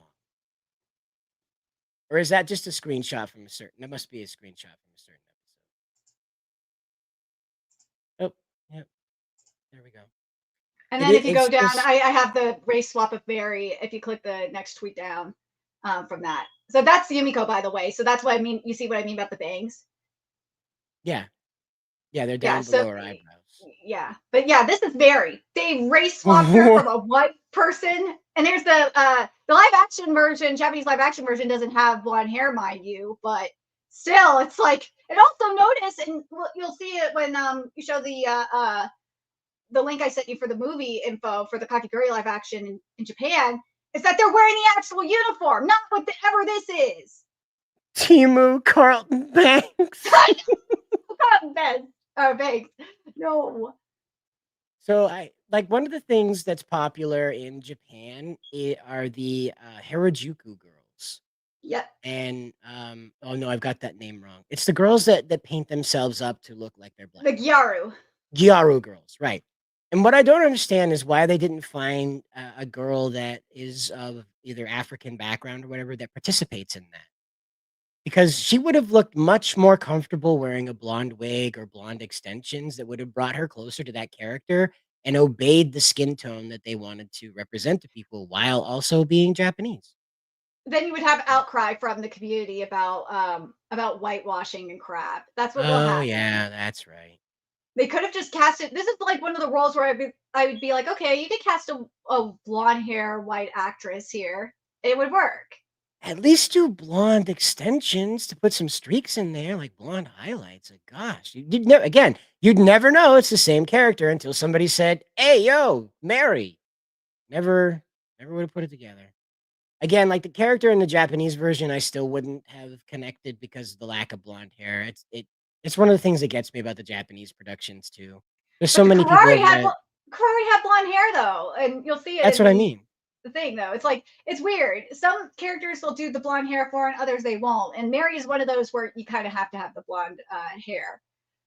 But yeah, just keep scrolling down, you'll see the cast.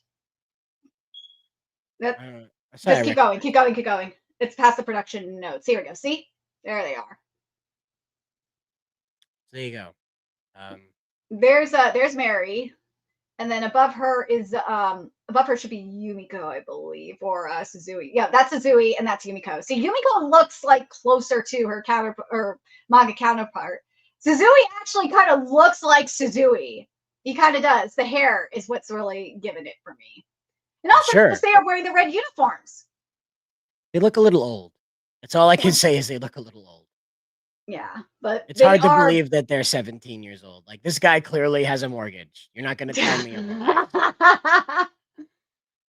This fella right here, like I don't know. I think he is he's a original character. So don't mind him.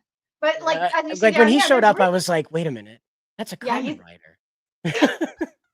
But there's Rurika, or not Rurika, Karari. Karari, see, she has her blonde hair. Yeah, perfect. Again, like they missed a lot of and see, there's the Netflix version. There's Midari. Midari looks perfect. Yeah, I would have bought her licking that knife because again, like it's not that the actress is so much that she's a white girl. It's the fact that they went and chose somebody that's so counter to the character in its representation from Japan.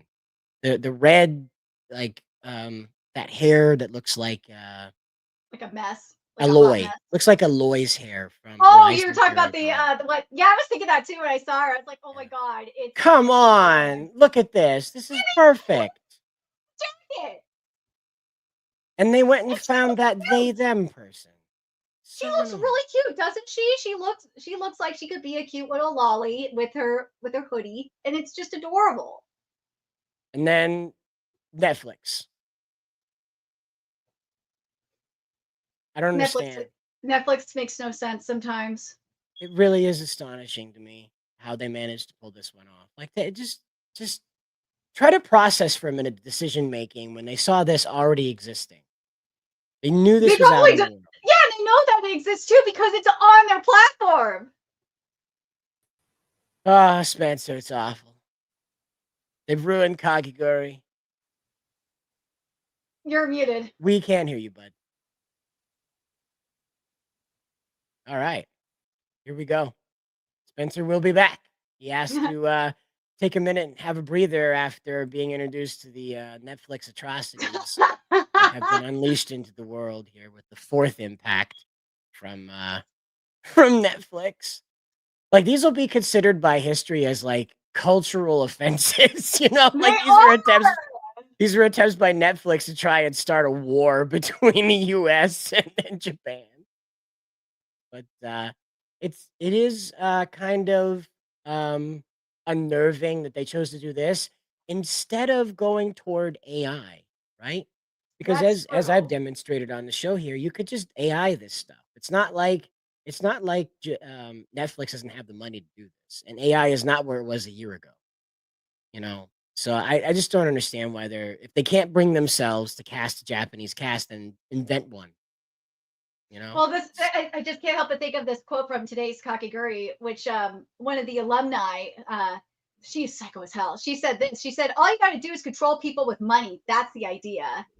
And they're playing a money game. So, but yeah, controlling people with money that's what Kakegurui is really about, though. The student council is manipulating everyone with money. It's very interesting, isn't it? Can we hear you now? I hope so. There you Yay! are. There I am. What's going on, everybody? I want to talk about Kakegurui with you for a minute, Spencer, especially after like these race swaps. Oh my god. Yeah, so on this note of this story, so yeah, everybody has been discovering this week. I guess they released the first trailer for this project. Yes, they did. Race swapped CW category. I've known about this since last year. They announced this, they promoted this. I looked it up on Bounding. I wrote the article on it in June. So like I've known this was coming for a long time. So my reaction this week has just been like, there it is. There it is. Yeah, I knew. I think people knew about Bet, but they didn't know how bad the race swapping was going to be. Like they saw the visual for it, but yeah. Well, that's on them though, because they clearly said it the entire time. From the jump, they were like, we've cast these people, we're doing it like this. None of that should be a surprise to anybody. Like even the name Bet, that was what they announced it with, right? Like the big joke at the time was they were stylizing it as like Bet in all capital letters, and everybody was like, the BET show, like what are we doing here, everybody? So yeah, like I've known this was coming for a long time.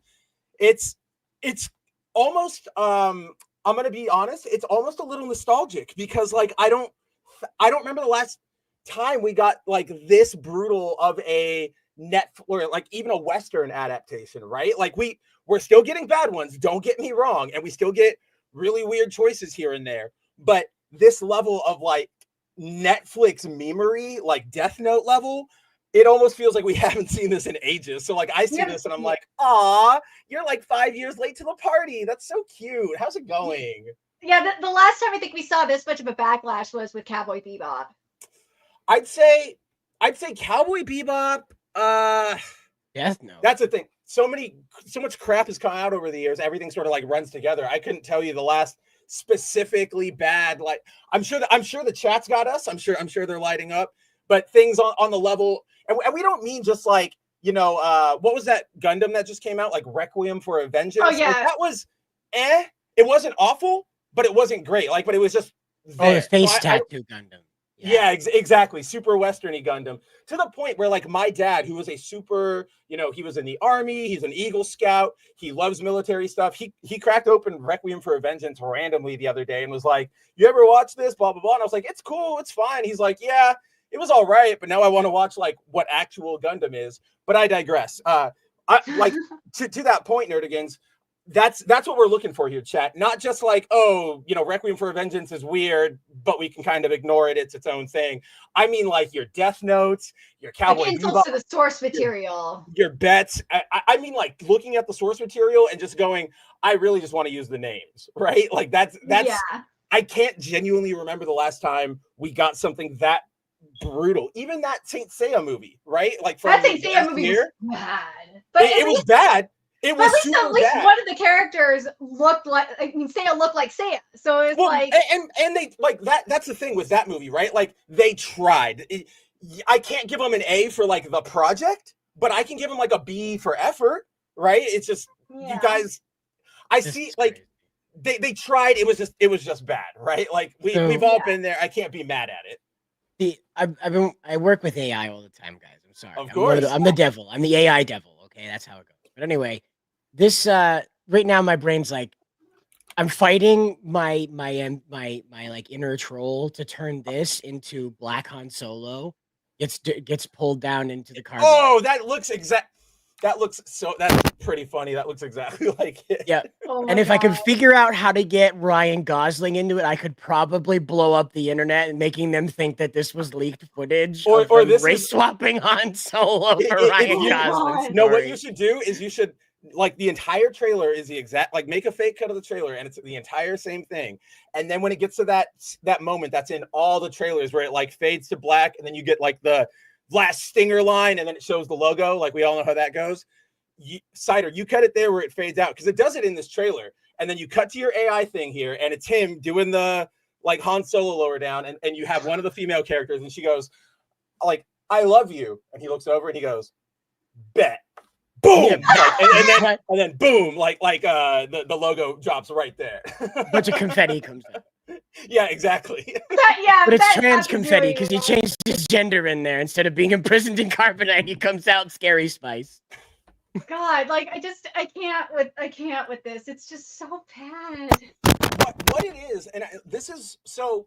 To your point earlier, Nerdigans, it is very funny that a manga anime series about like controlling other people with money Yeah, we talked about that gets to earlier. this kind of adaptation. Now, that is funny on its face.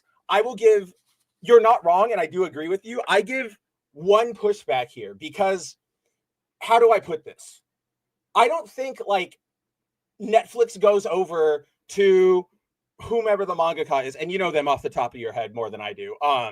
Like, I don't think they go over there and they go to them and they say, hey, we are going to completely run roughshod over everything. Will you give us the license, right? Like, I think a lot of these mangaka, and they are learning. We know that they're learning, especially with the Hajime no Ippo guy coming out and talking about, creators' rights, the unfortunate loss of the sexy office worker Tanaka-san mangaka who took her own life after the anime studio or the live action adaptation studio, actually not Netflix, I believe it was TV Japan or TV Asahi. When they said, hey, can we adopt your manga?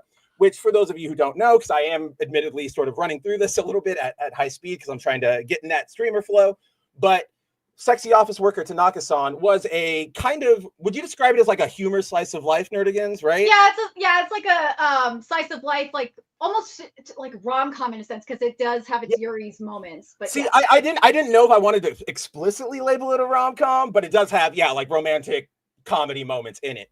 But essentially, it's a manga story about a belly dancer, right? Like a traditional belly dancer who just ends up working in an office job. You know the setup better than I do. Yeah, but that you have it right. All right. Okay. I thought I did. That's how I always describe it. Like she was just like there's one that works. These two girls work together in this office, and the titular character is a belly dancer, and then the protagonist falls in love with her essentially. That's what it seems like. She's infatuated. There we go. Infatuated by her belly dancing because she's so free, and also it's like this total alter ego kind of thing. The way I always looked at it in my head, Nerdigans, is it's like the opposite of Dragon Maid, where all the dragons want to hang out with what's her name, and she's like, go away, like I hate you, like I'm done with this. But then here she's like, I want to be a belly dancer too. But a couple years ago, TV Asahi or TV Nippon, whoever it was, I'd have to look it up again. They said, hey, we'd love to do a live action adaptation of your manga. And she said, I would love that. Absolutely. One thing though, Columbo style, one more thing. She went, if we're going to do this, I want it in writing in my contract that you will not make any changes to the source material. Like you will not change my story. You will not change anything without talking to me first. Right? She didn't even say like, you won't do it. She said, hey, I understand this is how the industry works. I want my work to, be as faithful as possible. If something has to change, let's at least work together to make it work. Sort of like Oda and the One Piece adaptation. And they went, totally cool. We are so in for that. And they put it in her contract and everything. And she goes, great. Let's, ball starts rolling, show enters production. She's not really needed for it. So she goes on, she's doing I think she was like wrapping up the manga at that time, right, Nerdigans? Or no, it was still going. The manga was still going. It was still going. So that was half the reason she was like, please don't change anything, because if you change and something, she also wanted to write it. She also wanted to write the original ending because the manga is still going. Yeah, and I think they were like, yeah, we're not going to go that long or whatever. So she was like, okay, I'll write that, but don't make any other changes. You need, like, if you do, talk to me. We will find a solution. Like, let's work together. They go off. They're producing. Eventually, a couple months pass. Show airs, and she goes, "Oh my god, they just." They didn't do any of that. They completely changed her characters. They changed a bunch of arcs. I believe they like threw out the original ending she wrote, and she was so distraught that she went, right. And it's tragic, but so more creators are being aware of this. We see it especially out of especially out of the manga community, as you know, Nerdigans. Yeah. So they're learning, but I still think there's some manga artists out there who go, big Hollywood, all right, like I love America, like 80s bang bang, 90s, let's go. So they go, yeah, take it away. And what I think happens is here's where the disconnect happens, right? It's a cultural thing, because in Japan, things like, you can have more slightly sexy things. You can have, fan service shows for boys and girls, whether it's like featuring shirtless men or shirtless women or whatever. Like, sexuality is a little more liberal over there. They don't have such the same hangups as we do, because we were founded, on Christian ideology, and they have their own big old system. So what happens is they go, okay, let's get in on this. Kakegurui is popular, and they bring it over and they go, oh no, but it's full of like sexy things and bad things, and we can't show this. So what do we do? So what you're seeing with this is all of the flash and all of the production they give it to make it look like an episode of what was the weekend show that he did like on HBO a couple, like it was really, The Idol. Remember that? Like it, nobody remembers it because it was bad, but that show is sort of what I mean, like the very elevated image of Hollywood that these shows like present or whatever, with like the very bright lights, everybody's around everywhere. And so that they're trying to trick you into thinking this is the same level of like sex and danger and taboo, but it's not. It's the safest thing possible, right? And so it's just sad. It's why even get the license, right? Like if you're gonna be this weird about it, go adapt. I don't know what else is out there that hasn't been bought up by Disney or Sony at this point, but there's got to. Rob Liefeld has Youngblood, right? Like he's not doing anything with that. He could probably license something out for you. That's what you want to play with. You don't want to play with anything that presents anything real, anything adult, which is just so funny to me. It is. And again, the thing that's ironic about this whole thing is Kakegurui, both the anime and the live action adaptation, the Japanese one, is on Netflix. They have it. And it just baffles me that this is happening when they know damn well that this is the material and that Japan's already done it. And yeah. That's sorry. No, I'm just agreeing with you. No, I'm not stepping. I'm just going, yeah. But yeah, that's why when I saw this trailer, I was just so baffled by this, especially when I remember seeing the original poster and all the race swaps and stuff like that too, but just to see it in motion, it's just like a whole different experience, and it's just like a huge 1,000%. I'm not saying that anybody here is like wrong for just finding out about it now or having the reactions now. What I was saying is just that since I knew about this so long ago, I've already gone through this stage that you guys have, right? Like I already went through oh my God, like what are they doing? Like I was giggling the entire time I was writing that article because I was almost like, this is parody, right? It is 2024, middle of 2024, and I'm writing an article about how Netflix is taking an anime series and completely running like over it. And like, come on, if this wasn't happening, everybody would just be like, it's too on the nose, blah, blah, blah, blah, blah, blah, blah, right? So I've already been there. So my reaction to the trailer was just different. That's all I'm saying. I'm at the point where I was just like, there it is. Yeah, but I know the mangaka had nothing to do with this. I know. Yeah. I mean, with Mappa, but this is why I don't like Mappa, is because of Kakegurui. When I went to my first convention and went to, it was Crunchyroll Expo 2018, and Mappa had an industry panel. And I asked about Kakegurui because for the most part, writing-wise, Kakegurui was good until the end, where it was like an anime original ending, and I was so confused why. Because where the adaptation ended at the time was right at the gambling tower, and that would have been the perfect finale. And I didn't understand why they didn't do that. And I asked them, I think it was like one of the associate producers or whatever, and they said, well, that's because the director did what they wanted. They like these characters, and they decided to do an anime original thing for this. And I think, if I remember correctly, he said that they barely consulted the mangaka. This was back in 2018, so it's hard for me to remember. If that No, that's fair. And I was also furious when he said that to me. I was like, really? But you were like in line while he said that, like you were like standing up like in the aisle. I asked him the question about Kakegurui. That's what I'm saying. So like you were like the one standing there, like in the aisle, like went to the microphone and was like, "Hi, question for you. What the hell?"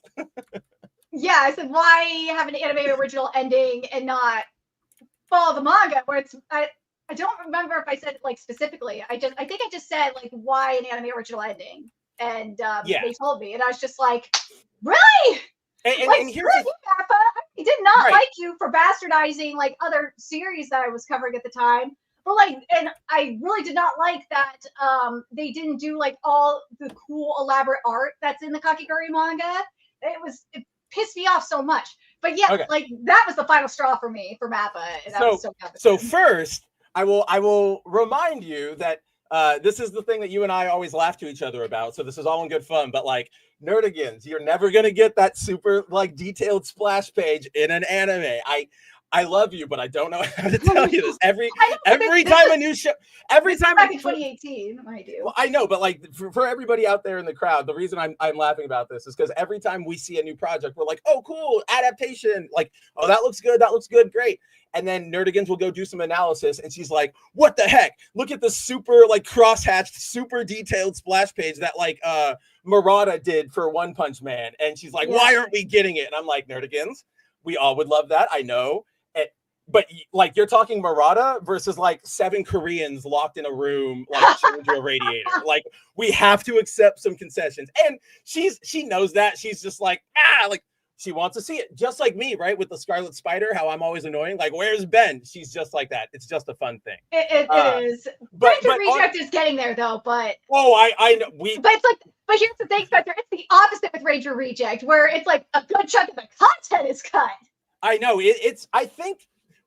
Well, I feel like it's something that we'll have to talk about as like season 2 gets closer, because I want to know. Season 2 started already. Oh, it did. Okay, well then I'm like behind on weeks, but because I don't know where the story, like where they're what they're doing right now, split the stories and stuff. And I know that like season 1 had some stuff that like leaked over, so maybe it's part of that. Not entirely sure. No, well, Ranger I don't Reject like season it, 2. Well, Ranger Reject season 2 is set to they're being extremely ambitious because they're adapting the Dreamy School arc and the Monster Zoo arc. That's a lot. Why would that seems like way too much. Season 2 should just be the Dreamy School arc, and maybe set up stuff for the Monster Zoo arc. That's it. That's exactly what I was gonna say. You cut the season like right when when they're ready to like start, like not the setup for the arc, but when like they suit up and it's ready to kick off. Like that's when you go, I thought it was gonna end like right at the remember the meeting when they were trying to figure out who's gonna be like the dude blue, that was like the start of the Monster Zoo arc. That's where I thought the season was gonna end, with something like right there, and then throughout like the kind of like what Bleach 1,000 Year Blood War did in, I think it was part 2, where we saw in the after credits, we saw Ichigo going through his training. Yeah, that's what I thought they were gonna do, is something like that. Set up the Monster Zoo arc. But that makes me curious to see how much they're gonna smash it together. But they're smashing a lot together. They already are. Like to your point, they already are. I'm just saying, like, I wonder how much more they're gonna do, because it is a lot at this point. It's a lot of chapters for the Dreamy School arc. The one thing I do want to say before we move on, and just because you and I brought this up and there was a little bit of like, what are you talking about? But anime exclusive endings, right? So when those occur, guys, those are usually the result of, we're adapting this and your manga's not done yet, so we're going to keep going anyway. Maybe you'll get there, maybe you won't. Sometimes they do. Very rarely they sort of meet up and they can all have the same conclusion. Oftentimes, think of like Full Metal Alchemist 2003. Or Akane got killed. Or Akane got killed, where the anime is like, all right, we've already blown through everything you have. You're on a hiatus or you're doing whatever. We got to do something, right? So in those situations, I think at least, and you can give me a better read of this, Nerdigans, and this is why I'm turning it to you. I can only speak for like me and more of the old heads in the anime community, but in those situations, we have a little more understanding. We wish everybody would sort of wait and be like, can you just adapt it when it's ready? Or, talk to them about the end, something like, well, you don't want to do that because then you would give it away before the manga. Well, manga wasn't even close to finishing the end. In the case of Akame got killed, I mean. Right. Well, that's what I'm saying is that what I suggested in that first sentence was, work with the mangaka, and the mangaka can tell you, like, here's a good ending that will line up with what I have for the manga, even if it's not 1-to-1. But then I went, if they do that and the anime airs, then you've ruined the manga and it's all over. So that's why I'm just correcting myself. Yeah. But yeah, in the case of Akame got killed, though, like, they just sped through it. There was so much content that they skipped. So there was for Akame got killed, there's no excuse for that because they could have avoided it. It's the same thing with the Ancient Magus' Bride. They cut so much lore out in the first season. They cut out so much lore and so much content, and it's just because they were worried they were gonna like catch up with the no, it wasn't that. That one's a little different because I know what they cut from Magus, and they kind of had to, because Magus gets really, really like, let's sit down for 9 chapters and let me just sit and talk to you about one random event that you're supposed to infer all of our world's history from. And like, I like that, but I'm that sort of lore nerd, right? Like me and Cider were talking last week. We just dive, you too, like we just dive into Gundam lore or LOTO lore. So I like that. But if you're trying to give that to your average, Japanese housewife or your salary man or their kids, they're gonna go, what happened? Where's Ultraman? Where's Boom? Where's Explosion? Right? So just in terms of anime endings, that's what happens. So sometimes you get an anime that catches up and they have to do a different ending. That happens sometimes. Here's the that's exception, not necessarily though. running over them. Here's the exception, though, with WIT. Because WIT CEO said, because I asked about it, and they said they wanted to tell a complete story. They wanted to tell a complete story. They didn't want I'm not talking specifically about that. I know. I'm saying that usually in general, that's what that means, is they caught up with the manga and whatnot. But Ancient Magus is an exception, because what the WIT CEO told me, because I asked the question, is that they wanted to tell a complete story in season 1. And Chisei did not marry Elias. There's the manga yet, so like that original ending is just like so off. But yeah, like the moment he said that, we were just trying to tell a complete story. I'm like, so in my mind at the time, I was like, so you're not telling the manga story. Okay, good to know. I'm not gonna watch the next season. And that's why, like, I'm not really addressing that, because what is there to say except they were wrong, right? Like they said they had all the material. They said we wanted to do it. That's not like, that is bad, and nobody should do that. What I'm just trying to delineate, like, sometimes because of how this industry works, you like, just because I know some people will go, example of this is just because some people will go, oh, why are you okay with like an anime original ending here and not there? And it's like, well, I always raise the case of Full Metal Alchemist, like I did before. 2003. Manga was happening. They didn't know what was going to happen, so they did what they could. Then we got Brotherhood, which actually gave us exactly what it was, but that's because it had everything ready to go, right? So whether you like it or not, that's a matter of opinion, right? Whether you think we should do anime endings and jump on the hype trains, or if we should just wait for things to be done or close to be done. I mean, look at One Piece. One Piece had to wait like a few months for the manga to like get on to the next arc, which is the current arc, Elbaf, which is amazing. And then also, just like side note, this because this is actually where it came from, Nerdigans. When I was talking about like, mangaka work with the studios or whatever, blah blah blah blah blah. That came in my mind because I know Oda, obviously One Piece is not done. Lots of mysteries out there, even though we're on the final leg. I know he's told like his assistant And then he told like one dying kid, right? Because the kid was like, I'm about to die of like cancer. Can I know? And he's like, and then he probably like stabbed the kid in the heart himself just to make sure. But he has told people. But that's, I'm sorry, it's in my contract. Well, that's what I like. He does the Japanese samurai equivalent of like the Rome Caesar thing, right? Like he leans in like Rufi, Mary, Robin, and then like knife, like Etu Oda-san, and then he just I don't know. He automatically turns into that picture frame with the black ribbons, like Minecraft. But going back to One Piece for a minute, One Piece and Detective Conan are the best examples of mangaka working on the production. Like, Ayama will put Detective Conan on hiatus for like a combination of a couple of reasons. One, research. The other reason, to help work on the anime. So, and Oda is heavily involved in the anime. He picked the team like back when it first started, if I remember correctly, in 1999, right? When the anime started. No, he hasn't been that. So Oda benefits from the early boom of anime, which is what also like so you saw the same boom happen to like Akira Toriyama, but you didn't see it happen for creators like Kishimoto and Kubo because of that generational gap. Back in their generation, like back in the Oda Toriyama generation, and yes, Oda is like what, 99, so I know he's like maybe the last figure I could technically make an argument to include in this period. But back then, these studios used to go, they used to revere the creator. So they might get the assignment and they might start going like, okay, I'm going to do, we're adapting.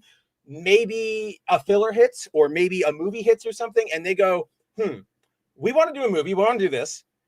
Maybe, before we move on anything, let's see if we can like work with Toriyama. Hey, Akira, can you make like a story or some characters? And as we saw with Dragon Ball, sometimes they go, oh, you know what? I'll just design them. Sometimes they'll say, here's a story outline. Sometimes they'll go, holy shit, Dragon Ball Evolution was so bad. I need to come back and handle the entire thing just to make sure everything goes right. And that we don't get that anymore, right? With past that like One Piece era, with like Naruto and Bleach and everything we're getting now, back to the theme that I at least always bitch about. It's that corporatization of everything. Now, because everything is such a business and such a product, it's nice to get Kubo's input. Like it would be cool, but we don't really have the time. We've just got to keep moving. We got to keep going. We got to keep going. So that's why, like, in particular, because you've been beating the drum on it in the lead up to when it started. That was the whole thing with 1,000-Year Blood War, where Kubo was like, we all liked it, but like they cut so much stuff and I didn't see things I wanted. So I'm back to do this. And everybody went, yeah. So it's just that sort of thing. How long until we get the live action Bleach Netflix adaptation? Oh God, that Bleach already has a decent adaptation, and it's I think the director, I think Shinsuke Sato was working on it, and Shinsuke Sato is amazing. He's the director of Kingdom's live action adaptations and Golden Kamuy. What he does is he actually works with the mangaka. The mangaka are co-writers on the script, so that's why Kingdom is so good. That's why Golden Kamuy came out really well, is because he had the mangaka work on the script. In the case of Golden Kamuy, the same cultural consultants that were on Golden Kamuy worked on the Golden Kamuy live action, and one of them actually had a role in there too. So I mean, there's not that many directors that are like Shinsuke Sato, unfortunately. I wish there were more in terms of the live action scene. I mean that is the asterisk to all of the problems here that we have right now, where for every 900 creators that just want to, I want to be Tarantino, or I want to put my spin on it, or I'm Rian Johnson, there are one or two who are like, I really want to be here. I really want to like honor this, right? It's just, unfortunately, that is like pretty close to the ratio, like 2 to 900, right? Like, so we occasionally get somebody like a Chad Stilisky, the guy who does like John Wick, who really loves his craft. And he's working on Lazarus too. And he's also working on Highlander, which is gonna like, whoo, you put him on that, I'm done. Like Highlander was before my time, but you put Stilisky and you put Cavill in something, how can I not like be there day one for that movie? Exactly. you two can also speak to this. This is just a thought I had pop in my head. And Jacob, if he was here, if he jumps in, I know he'll have thoughts on this. But when you were talking like live action adaptations, right? And you started going off about Bleach when you started talking about Bleach, going off sounds so rude. But when you were talking about Bleach and you were beaming about it, it made me think about how, and this is what I'm throwing it to you guys. When I see Japanese like anime adaptations, right? There's something about the way they do CG that like it's not as realistic as us. Like you can very easily see like, oh, that's like that is not, blended into the scenery at all very well, like whatever. But I think that works, right? Like I feel like for Japanese, especially for like anime movies, that heightened fantasy like appearance of it all sells it better. So like if I watch what have they done a live action? Oh, like a Death Note US and a Death Note Japan. Casting and all that bull crap aside, we're just gonna look at like visuals for a second here. It's like the Netflix one, super dark, cannot see anything. Their version of L is, he's got like a hoodie on and he wears like his shirt up like this, and it's like even Ryuk, you get to see him, but he's always in the shadows. He's always like red-eyed, which I guess if this was real life, that is technically how maybe it would look. But then I go over to the Japanese one and I see Ryuk smoking at not smoking, but smoke coming off of him. And his eyes are actually like, boom. And then I see, L has his actual swoopy, weird emo Academy is hair. And I'm like, and the color grading is so harsh that like L looks phantom white and everything else looks like super black. But I can at least, I don't know, that to me sells a live action project better, because I think like in my mind, I've already accepted that fantastical stuff.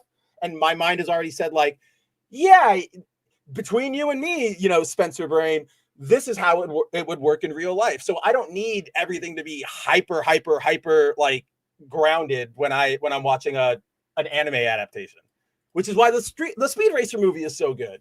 Yeah, people love the Speed Racer movie. It's like realism with like that little bit of fantastical twist.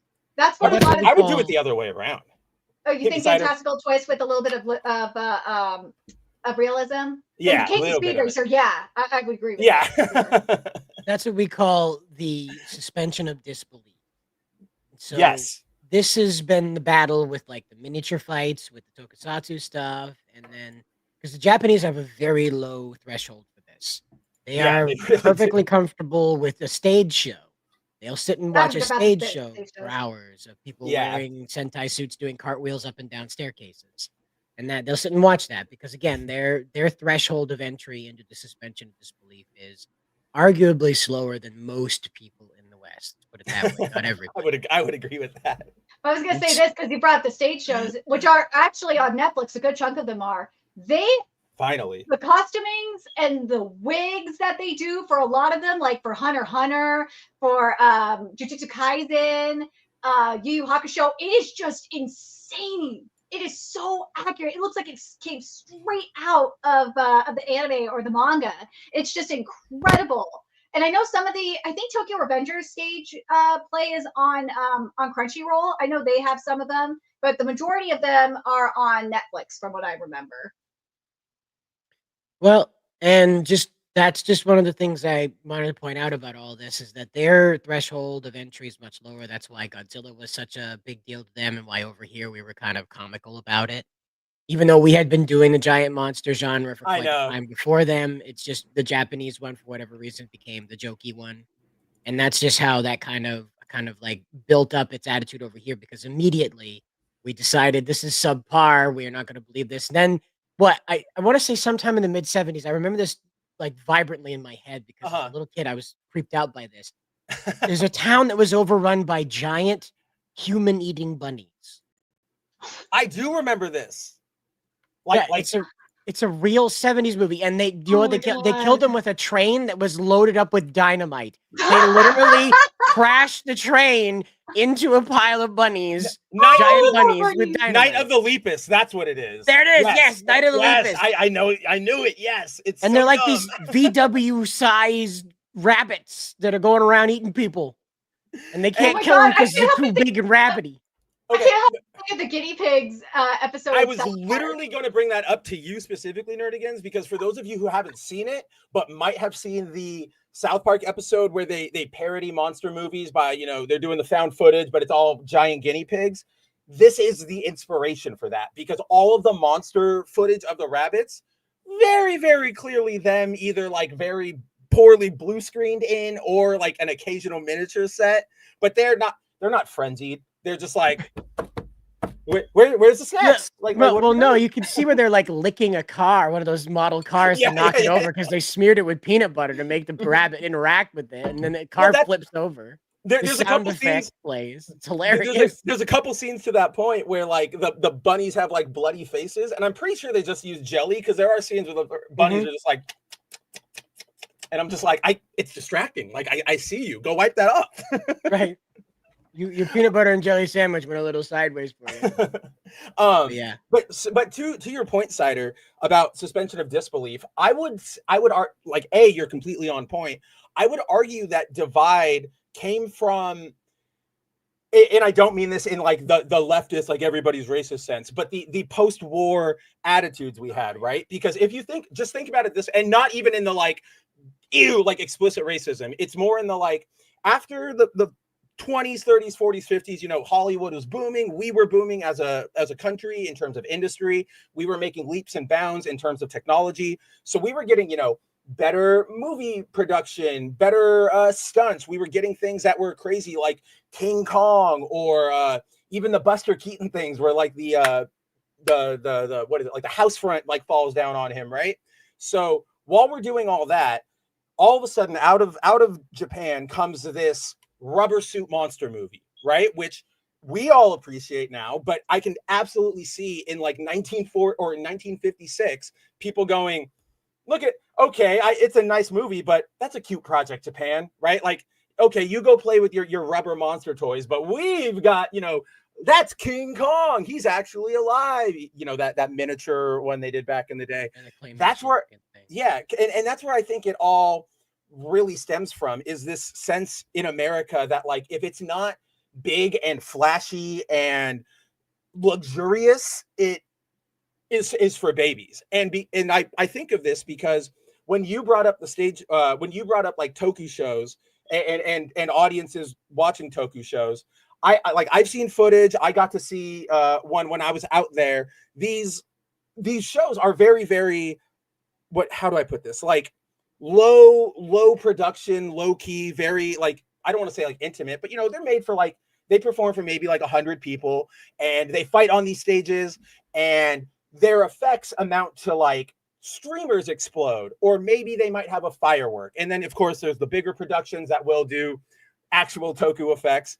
But the Japanese audiences go, even though they're seeing, here's Kamen Rider 2 punching the monster, and the contact makes him fly backwards, and the explosion is just red and orange streamers, they can sort of go like, yes, I understand that. Like, I totally get that. He's dead now.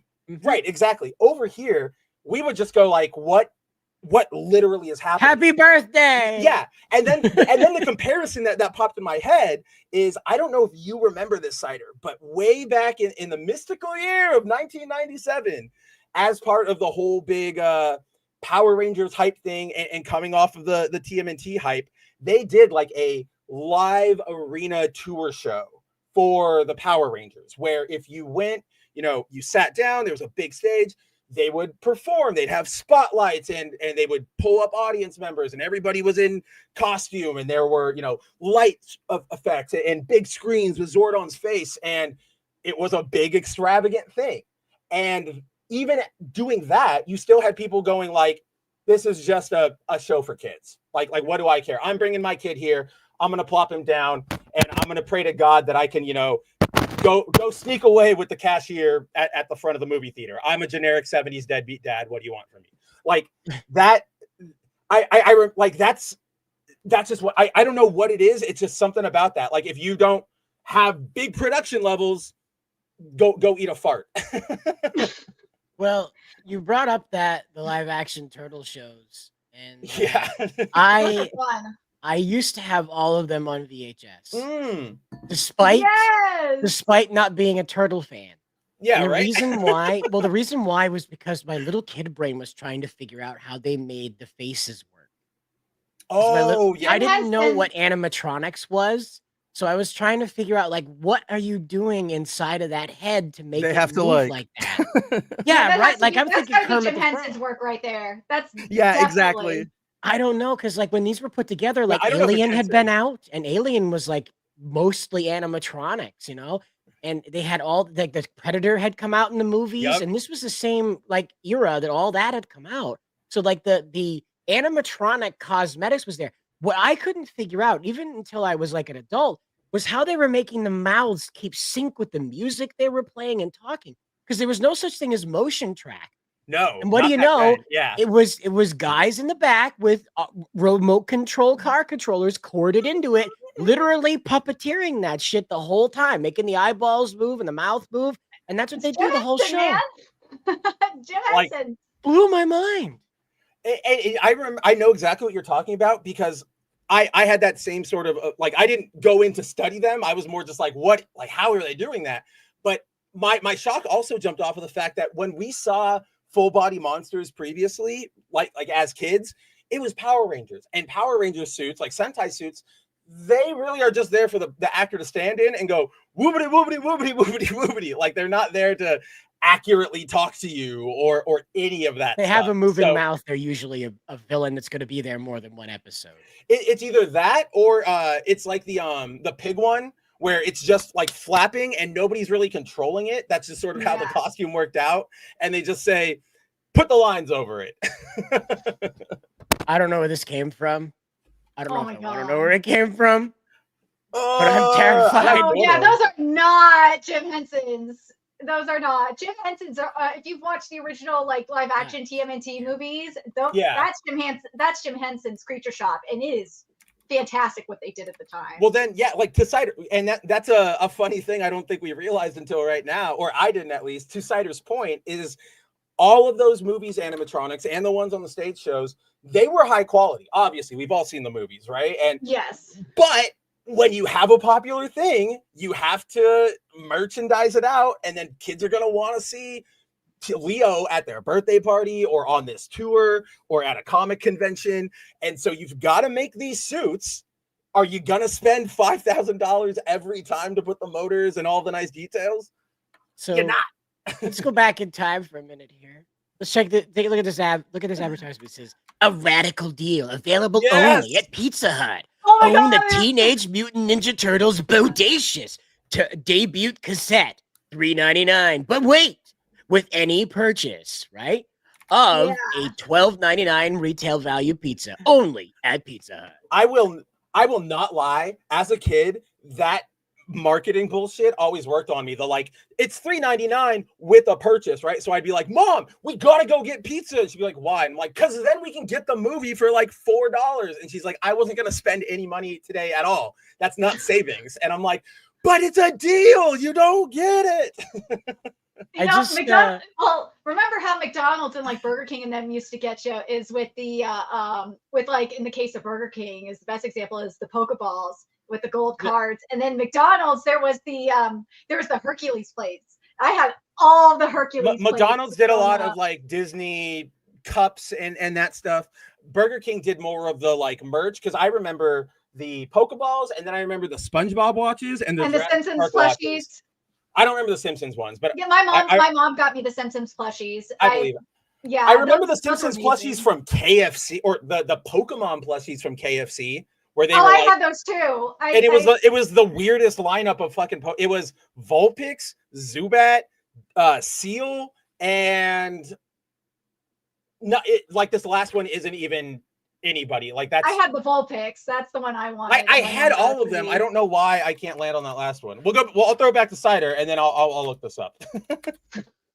Well, I just wanted to Because you were saying something and then we cut you off. Yeah, no, that's okay. I just wanted to point out just like how satisfied Leonardo looks here. Like he's just kind of like, he looks like this someone is that's nice. like in the middle of This is Times nice. Square. He's that's a Times Square Leo. That's what that is. that's Leo played by Kelsey Grammer. Man, like that call you're on the air. Like that's what that face says to me. Yeah, right. That just screams like one of the mascots that are just going to try and rob you in New York, in Times Square specifically. That's No, what those are the last ones. The other ones we saw with like the Times Square. No, I'm just saying the face gives that. Oh yeah, the Batman Forever mugs. I had those too. I remember those. Do you remember when they Almost cared everything about in the bottle. kids? What a time. What a time. Yeah. But, I just have to laugh. Like the guy that did this art is No, go ahead. I'm just gonna start bitching. well, it's just the guy that had to do this art, like all these different faces. Like Raphael's like, we're gonna go smoke weed after this. Donatello's like, not me, I gotta drive. Michelangelo, he's already stoned. And Leo, he's just satisfied. Like this all worked out very well, you know? It almost feels like so like who owns Turtles? I guess it's Nickelodeon owns Turtles now, and nowadays Viacom. Yeah, that's what I was Megacorp. looking for. Yeah, that's actually Nerdigans. You were right, but that's what I was looking for, Cider. I was looking for the Megacorp that owns them or whatever. Yeah. But this feels to me like the Megacorp that owns them was like, all right, we're making this like poster. We have this. We've worked with this artist on this album before. Whatever Cider croons the hits or whatever. He did the cover art for that. So, go tap him. He'll do this. And they go, hey, can you do this album? It's for a live performance. You got 4 guys, whatever. He's like, sure. He probably he probably misheard them. So when he said, you're doing the Turtles, he maybe thought like the band is named the Turtles. So this looks like the guy drew like 4 humans and then went into the meeting and everybody went, we have like 2 days to press. And how do you not know what the Teenage Mutant Ninja Turtles are? Yeah. And they drew it over. Yeah. Exactly. But he's like, I can't, we're already too late. Oh, the shells are missing. Oh, they are. No, they're just not expressed. You see at the bottom of Leonardo's elbow. Oh, you're right. They're just not expressed off. So you're right. He probably drew 4 guys and then was like, shit, what's a turtle look like? I forgot what a turtle looks like. Especially, and I posit that especially because look at the band, right? Like that. Why wouldn't you put drums or something, or even just especially in the 90s, is an 80s band, sir. We add the drums in later. Okay. Well, the drums are in the guitar. That's what Venus de Milo plays. Bring it back. Welcome back, Jacob. Everybody's been wondering where you are. Sakura Mita was praying for you. Yeah, I was like I said, Wednesday is like the day where I have absolutely no time to spare whatsoever because it's I gotta work, then I have to hop from one place to another place, and then I'm in a meeting for about 90 minutes. Then I have to go basically pick up food essentials and clean. And oh, by the way, then I have to eat before I go on the show. And then the next thing you know, it's I'm trying to clean up and get ready to go. And then it's 10 o'clock. Yeah, so, I know. Yeah. I do laugh for those. I do laugh because I whenever you join, I obviously have my other window up, and I start seeing all these retweets coming from you of just wrestling stuff or whatever, Pope stuff, whatever you're talking about that day, and I'm like, Jacob finally had a time to breathe, and it's when he's with us.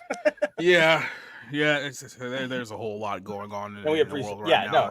A lot of it's very, very dumb. We'll get to that a little bit later on. Oh yes, we will. But hey, we're always happy to have you. We're just doing a bit of I guess nostalgia, a nostalgia trip. We're just talking about how I'm going to say something very controversial here. Things. Hit it. And some of you guys are going to get upset, but I don't care. I'm in that kind of take the turtles off the screen. Hold on. Okay, there you go. No, put them back on the screen. Okay, they're going back on the screen.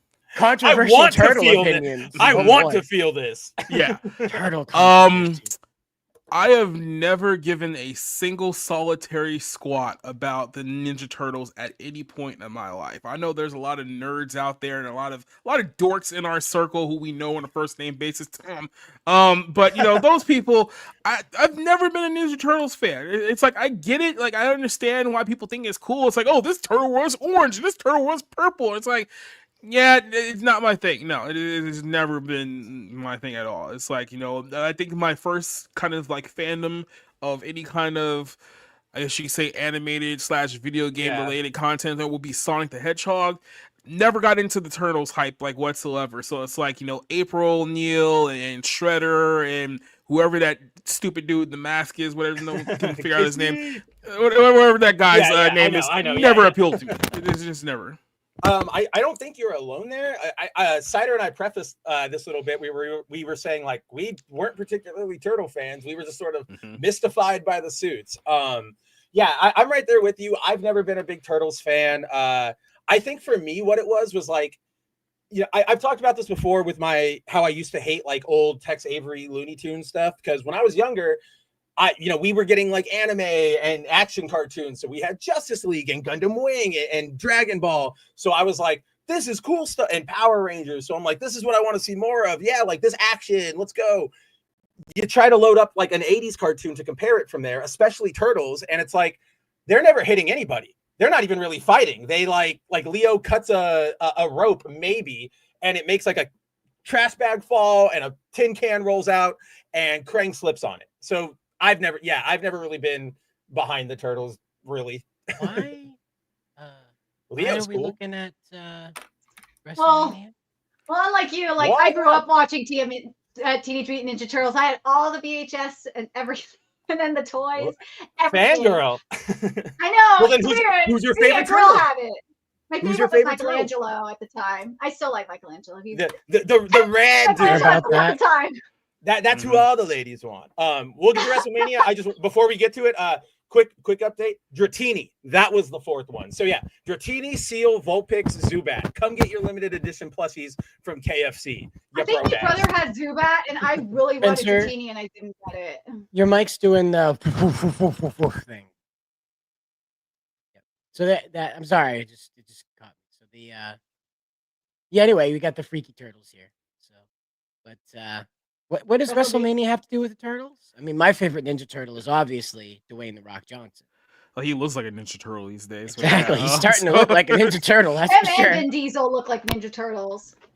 So Dwayne The Rock Johnson, who is one of the biggest names in Hollywood at the moment. So this is not a story that's really in the Hollywood sphere at the moment, but this is something that's blowing up in the pro wrestling community. And you guys know I've talked about the pro wrestling community a few times here on this show. You guys should know by now that they're very retarded. They're And I not mean, the this brightest is people. all intertwined with everything we do. It links back to Netflix. It links back to The Rock. It links back to Bing We're Bang all Chili. becoming one.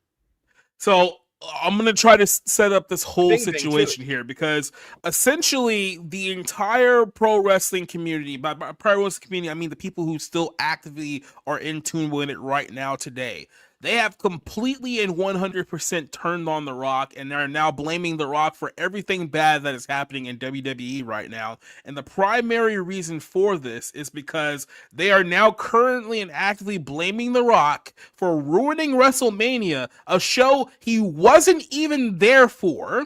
And they're saying that the reason that he wasn't there was the reason why the show sucked. So I'm going to try to rewind this the whole best way that I can. The Rock, who you guys know, one of the biggest stars in pro wrestling history, big, huge name back 30 years ago. He went and did in Hollywood. He's a major Hollywood actor now. 2 years ago, TKO, which was WME Endeavor, bought WWE. They merged WWE and UFC in the one parent company called TKO. And The Rock is one of the members of the board of directors of that whole situation, right? So if you go back to last year, The Rock wanted to come back and have a match with his cousin, Roman Reigns, who was the champion at the time. That was supposed to be They're the main cousins? event.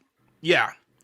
That like Dude, offends me more than anything I've ever heard in my life. I don't know why that makes me so angry. bro, I'm literally going to show you the Samoan family tree in WWE. It literally looks like the tree of life. It's I'm a just hedge. telling you that right now. It's a hedge. I'm just being. We'll get to that here in a second, but yeah. So that was the plan. He wanted to face. What, Pope Francis dies and he gets to the tree. He's just like, oh heck yeah, WWE shirt, let's go. So he was supposed to be him and Rock. That's the plan that he wanted. Triple H, you guys also know, longtime wrestler, has been around for 30 plus years.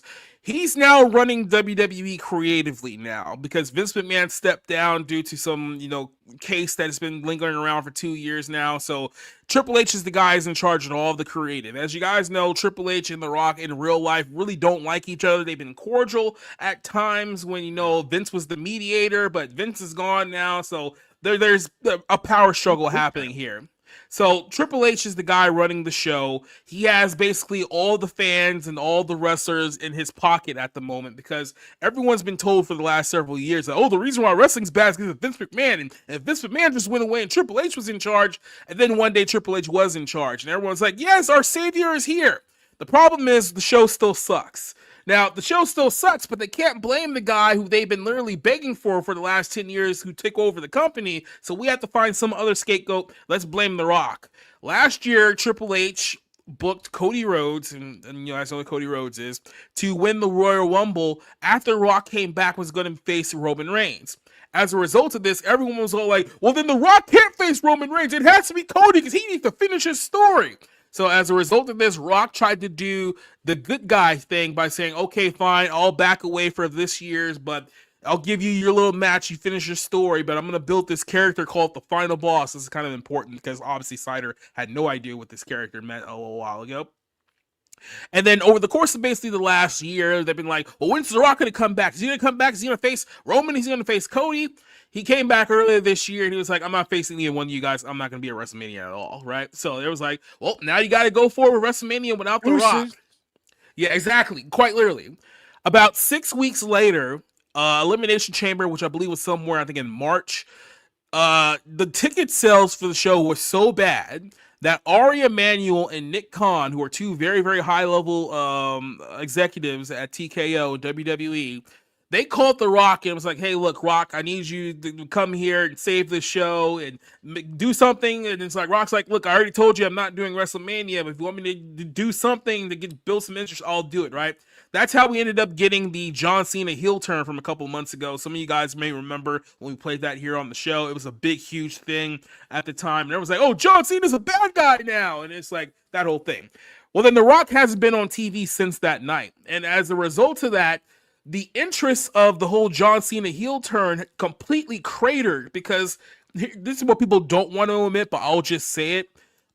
Cody Rhodes is not an interesting champion, and John Cena is borderline mailing it in because this is his last run as a WWE wrestler. He's done with professional wrestling after this year. Yeah. He won't be back at any parallel.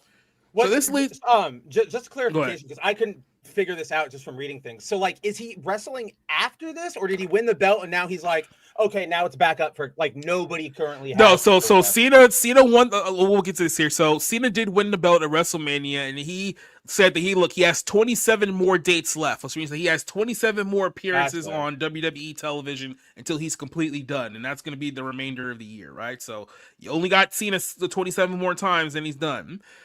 So this leads us to WrestleMania, a show that they knew for at least several weeks The Rock was going to have no involvement with, which means that Triple H, the guy running the show, was responsible for putting together a 2-night card to build interest for WrestleMania. He's the guy making all the creative decisions, and it kind of lays on him. You have the match at WrestleMania as Cody Rhodes versus John Cena. John Cena wins, but the finish and the overall match got completely lambasted by everyone on social media. It was like the match sucked. It was horrible. And at some point, for some reason, Travis Scott, who's the center of this picture right here, a rapper who's not a pro wrestler whatsoever, he comes in. It takes him like 5 to 10 minutes to walk down to the ring, just completely brings the match to a halt. He interrupts Cody, screws over Cody, and Cena wins the match, right? And everyone was like, this is crap, this is terrible, I can't believe, blah, blah, blah, blah, blah. Well, then, okay, now we're at an issue here. We all know that the match sucks. We all know that the night wasn't as good as everyone thought it was. So who do we blame for this? Do we blame Triple H, the guy running the show, the guy's in charge of all the creative? Apparently not. We're blaming The Rock. And why are we blaming The Rock? Just like this post here says. This is a quote from NoDQ.com. This is one of those wrestling mark sites saying that, seriously, The Rock had one job and he didn't do it. And we ended up getting one of the worst WrestleMania main events in history, purely from a story standpoint. So they're blaming The Rock for ruining WrestleMania because he didn't show up for one of the 14 matches that took place over the course of 2 nights that most people shit on the overwhelming majority of it. And because the main event story in 2 nights. Too long. That seems way too much, man. Oh no, it was basically about 4 to 4.5 hours for each night of WrestleMania. And look, they're only doing this because they're trying to bleed money out of people and get more money. 1,000%. You put it on 2 nights, then you can like partner with like the hotels and everything, and be like, oh, they'll stay there. Yeah, blah, blah, blah. There's a video that I might play. I might not play because the audio is not great, but it's Randy Orton talking to a fan during WrestleMania weekend. The fan is telling Randy Orton. No, he's telling Randy Orton that they spent $30,000 for their seats for WrestleMania, and they weren't even on the floor. They were somewhere in the lower bowl, weren't even on the floor for the stadium. That's why that screenshot's been going around on my feed today. So it's a screenshot of like 1998 or something, and somebody's like, "Wow, look at the old WrestleMania prices," and it was like on the floor, like in front of the ring. $400. Like you could get like RJ's hat like off of his head for $400. I think it was like 20. $400 back in those days was like that's like a quarter of the price of a car. So. But it's even worse now. Yeah, I mean, even when you adjust it for inflation, the front row tickets to this year's WrestleMania was somewhere upwards of like $10,000 to $20,000, which is absurd. What? Yeah. So yeah, it was absolutely ridiculous here, right? But like I said, so now everyone's blaming The Rock because he wasn't involved in a match that sucked. And instead of blaming the guy who basically been booking this storyline for the last 2 months, everyone's now blaming The Rock. Everyone in the wrestling community is now blaming The Rock for all of their problems. No one is blaming Triple H at all. It's all The Rock's fault. So as a result of this, The Rock had to come on to Pat McAfee's show yesterday to explain why he wasn't at WrestleMania, since now everyone's blaming him for the fact that a match between 2 people who are not named The Rock completely sucked ass. So I'm going to play this video here as The Rock is trying to explain how this whole thing got started to begin with. Now, in this video, he's just explaining how he got involved in the whole Elimination Chamber thing 2 months ago. He's basically saying, hey, look, they called me and told me that, no, hey, look, ticket sales are bad. We need something. Help us do something. And then this is what he explains here. Sales are a little slow, but beyond that, he goes, what we are finding is with Elimination Chamber, it's become the pay-per-view that's been interesting. Fans have had fun, but it's also the conduit to WrestleMania. And how do we create a Elimination Chamber that people must tune in to see? How do we create that? And he goes, right now, we don't have that. And he said, will the final boss show up? I said, well, let me give it some thought and let me get back to you. So I gave it some thought. I got back to Ari. I got back to Triple H and Nick. We had a call. And I said, I have an idea. What's most important to the final boss? The most important thing to the final boss isn't titles. It's not money. It's not fame. Been there, done that, and grateful for that. Final boss wants your soul. And what does that mean? What that means, that doesn't mean, hey, the final boss wants you to act like this, be like this at his beck and call and treat you like crap and make you do all these things that are unbecoming or embarrassing. Now, I do have to throw in the disclaimer here because this is what happened inside her last night. If you don't know who the final boss is, he's referring to himself. So The Rock, I was like, this guy is some big news. You know, I was waiting for him to like. In the context of this video, Dwayne The Rock Johnson is referring to the final boss, which is himself, but it's his on-screen persona in the WWE currently. So when he's saying the final boss, he's talking about himself on screen on television. So there you go. That's not what the final boss wants. That's not how the final boss flies. No. What that means is whatever you could think of in your head. So Cody Rhodes, whatever dreams you have, whatever ambitions you have, even if they're dark, even if they're amazing and they're full of light, even if they're scary, whatever those are, you tell the final boss he's going to make it all happen. You wave that magic wand, he'll make it all happen. So when it comes to giving me your soul, giving the final boss your soul, that is what you want, not what the final boss wants. And so what does the final boss get out of that? I get your soul for life. That's what the final boss gets out of that. So now we go into Elimination Chamber. with this idea of, will Cody Rhodes sell his soul to the final boss? And my thought at that time, and you and I might have even talked, I know we talked about this, was it was a litmus test to find out, in my opinion, how will fans respond if Cody sold his soul to the final boss? So can go I ahead. ask? Go right ahead. This is some weird symbology, right? Sell your soul. Mm-hmm. Okay, I just want to make sure I'm not.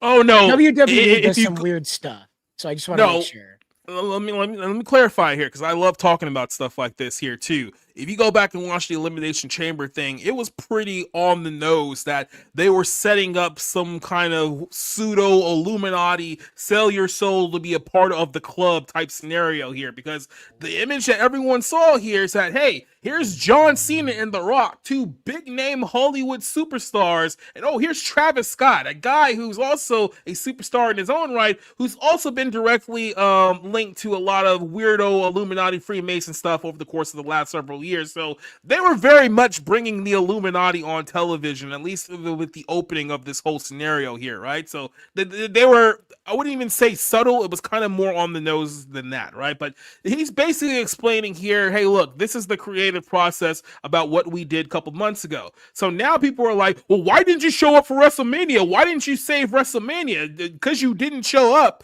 We got a crappy Cody Rhodes John Cena match that everyone hated, and it's your fault. So now this is how he's explaining why he wasn't actually at WrestleMania.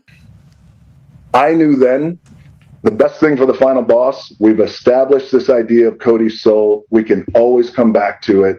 I did feel, and I made the call, I don't want to be involved in that. Step back. Let the final boss step back into the shadows. Let all the spotlight go to John. Let it go to Cody. Let's not make it about Cody's soul eventually or John's soul. No, let's let them do what they do.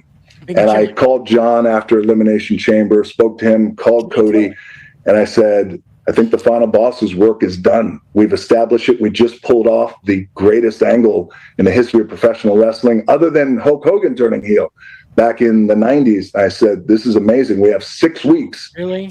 Now, let's build. You guys go and crush it, and I'll be right. Now, this is where a lot of people are getting upset here, and they're getting upset on Triple H's behalf, because when he's saying there, it's like, hey, look, I set up this angle for you guys. I'm going to step away. You guys got 6 weeks to make this interesting. You know, I did my part, and I'm out of here, right? And what he's subtly saying here is that, hey, look, I gave you jackasses about 2 months to make this story interesting, and you did nothing. And now because the payoff sucked, everyone's blaming me. So now I have to come in here and explain why this is not my fault, because you guys should have been the ones to fix this on your own times. Like, do I have to do everything for you? That's subtly what he's saying. And then people are like, oh, I can't believe he's throwing Triple H under the bus like this. Again, we'll get to the Triple H part here, but I do want to finish up the last part of this quote. Right there with you, and I'm always here if you need me, but I think it's best for the final boss not to be involved in that finish. You guys go. So they had 6 weeks to plan for that. So I love the finish of the match. I would have finessed things a little differently on how they got there, but that's just me creatively. There are a lot of minds in the room. That's my thought, but still, ultimately, the bottom line was I love John getting 17. And then that's pretty much it here. So, like I said, I didn't want to show one last clip here before we really break this down. This is Busted Open Radio. This is kind of like the pro wrestling show on Sirius Satellite Radio. This is Dave LaGreca. Dave LaGreca. These aren't the guys we watch, right? Like the no. Okay, yeah. No, this is Dave LaGreca. Dave LaGreca is what I like to call a boob. He is a 50-year-old wrestling fan who looks like a 60-year-old lesbian, and he is one of the biggest faces of, I guess, the online wrestling community or whatnot. This is him basically spurging out about The Rock, but understand that pretty much all the not mainstream, but modern wrestling fans are following his line of logic here. So this is, I'm going to give you a scream warning. He gets kind of annoying after a while, but this is kind of what's happening. Now that everybody's bitching and moaning about the end of WrestleMania 41, The Rock is going to go on Pat McAfee, who has the biggest show in sports talk radio. You're going to go on his show and say, yeah, I would have done it differently. Yeah, I would have adjusted some things. I would have nice to hear from you now, pal. It's over. So now that everybody's bitching and complaining, yeah, I would have done it differently. But really, you talk about a Monday morning quarterback. That's a Tuesday morning quarterback. Thanks, pal. Didn't make yourself available. Didn't show up at WrestleMania. But now I'm going to say, yeah, I would have done things differently. You talk about completely throwing Triple H under the bus. That's exactly what The Rock did. You know what you say if you're The Rock? You know what? I thought they did an awesome job. Or you know what?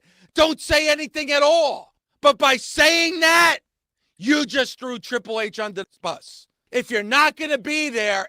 And how dare you throw Triple H under the bus? But before you even so when you were like, oh, warning, he starts yelling and he gets a bit annoying. I was gonna be like, so do I, but everybody is still here. And then you hit play, and from the first note, I just went.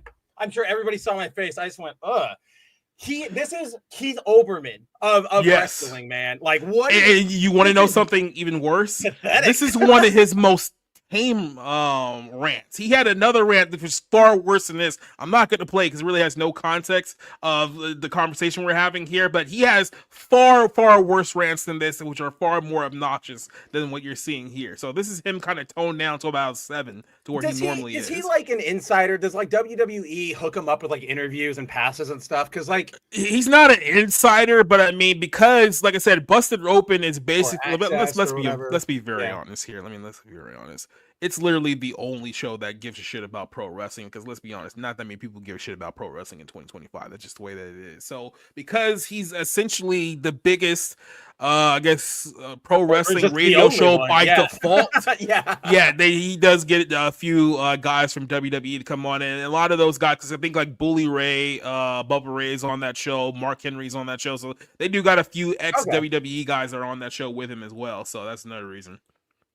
So yeah, let's get into this, because for those of you who don't know, Jacob talked about Jacob Ansider and the rest of his panel over on the Barroom podcast. They broke this down a little bit last night. Obviously, I was in the chat, as I always am, so I wasn't actually able to be in the active conversation. But first off, question I've had since last night: is it breaking kayfabe to call Triple H like Triple H when you're talking business? Like, is there supposed to be some delineation there? Well, here's the problem, and I just have no honestly.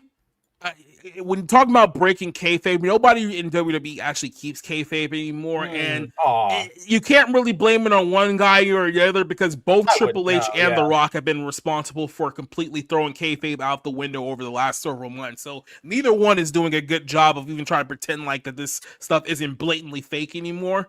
But I think, because Rock is obviously, he's obviously on Pat McAfee's show talking about, the inside outs about how he put together the Final Boss character, and then meanwhile Triple H is producing like a special for Netflix here in a couple of weeks, talking about the behind the scenes process of how they write every weekly show. So both of these guys are basically shitting on kayfabe. Neither one of these guys care about protecting it at this point. Well, it seems like to me they're only at this point because what else?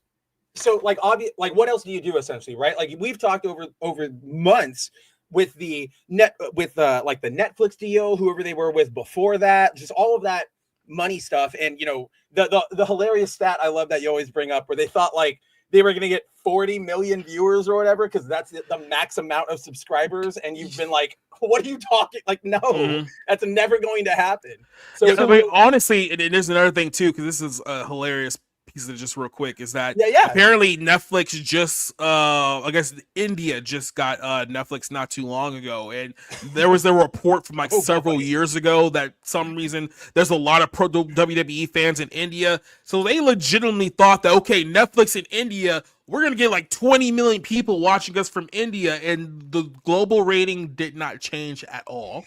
It was basically a non-factor. Wears an entire outfit made of leather. That was never going to like get a lot of play over there in India, man. Like, I don't agree with any of that. Like, go check out Jacob's Bible Lens for more on that angle. But like, regardless, that's where we are, right? Like, that wouldn't fly over there in India. So that to me is just, you're dumb. So that to me is like, they're. Oh, sorry, Cider, go ahead. Yeah. No, I just wanted to like take us from what's happening into what could have happened. Okay. Because one of the things that stands out to me is how overcomplicated all of this is, and Yeah. how it doesn't need to be. So let's just rewind to The Rock being involved in this, okay? Let's just rewind to Cena being involved in all of this again, okay? And he's got one more year left. So let's just rewind us very, very back here. So in walks The Rock and Cena, and they're celebrating the end of Cena's career. And he's like, yep, it's it. I'm going to wrestle my way out of here. That's how it's going to go. I'm the hero. That Rock's phrasing like, was funny. yeah, he's patting him on the shoulder. Everything's great because he's like 20 I'm feet taller done. than Yeah, him. I got no job. Yeah. Well, I'm getting out of here. I know. I'm just like, I know. That's what I'm saying. Just like on its face, that phrasing was funny. And then you have Triple H show up, though, and he introduces himself as the guy that runs WWE now. And these guys know that, right? That's the scheme. They know that. They're like, yeah, we know that. And he said, but what the thing is he reaches into his pocket, he pulls out 2 VHS tapes, and he says, no, I run WWE now.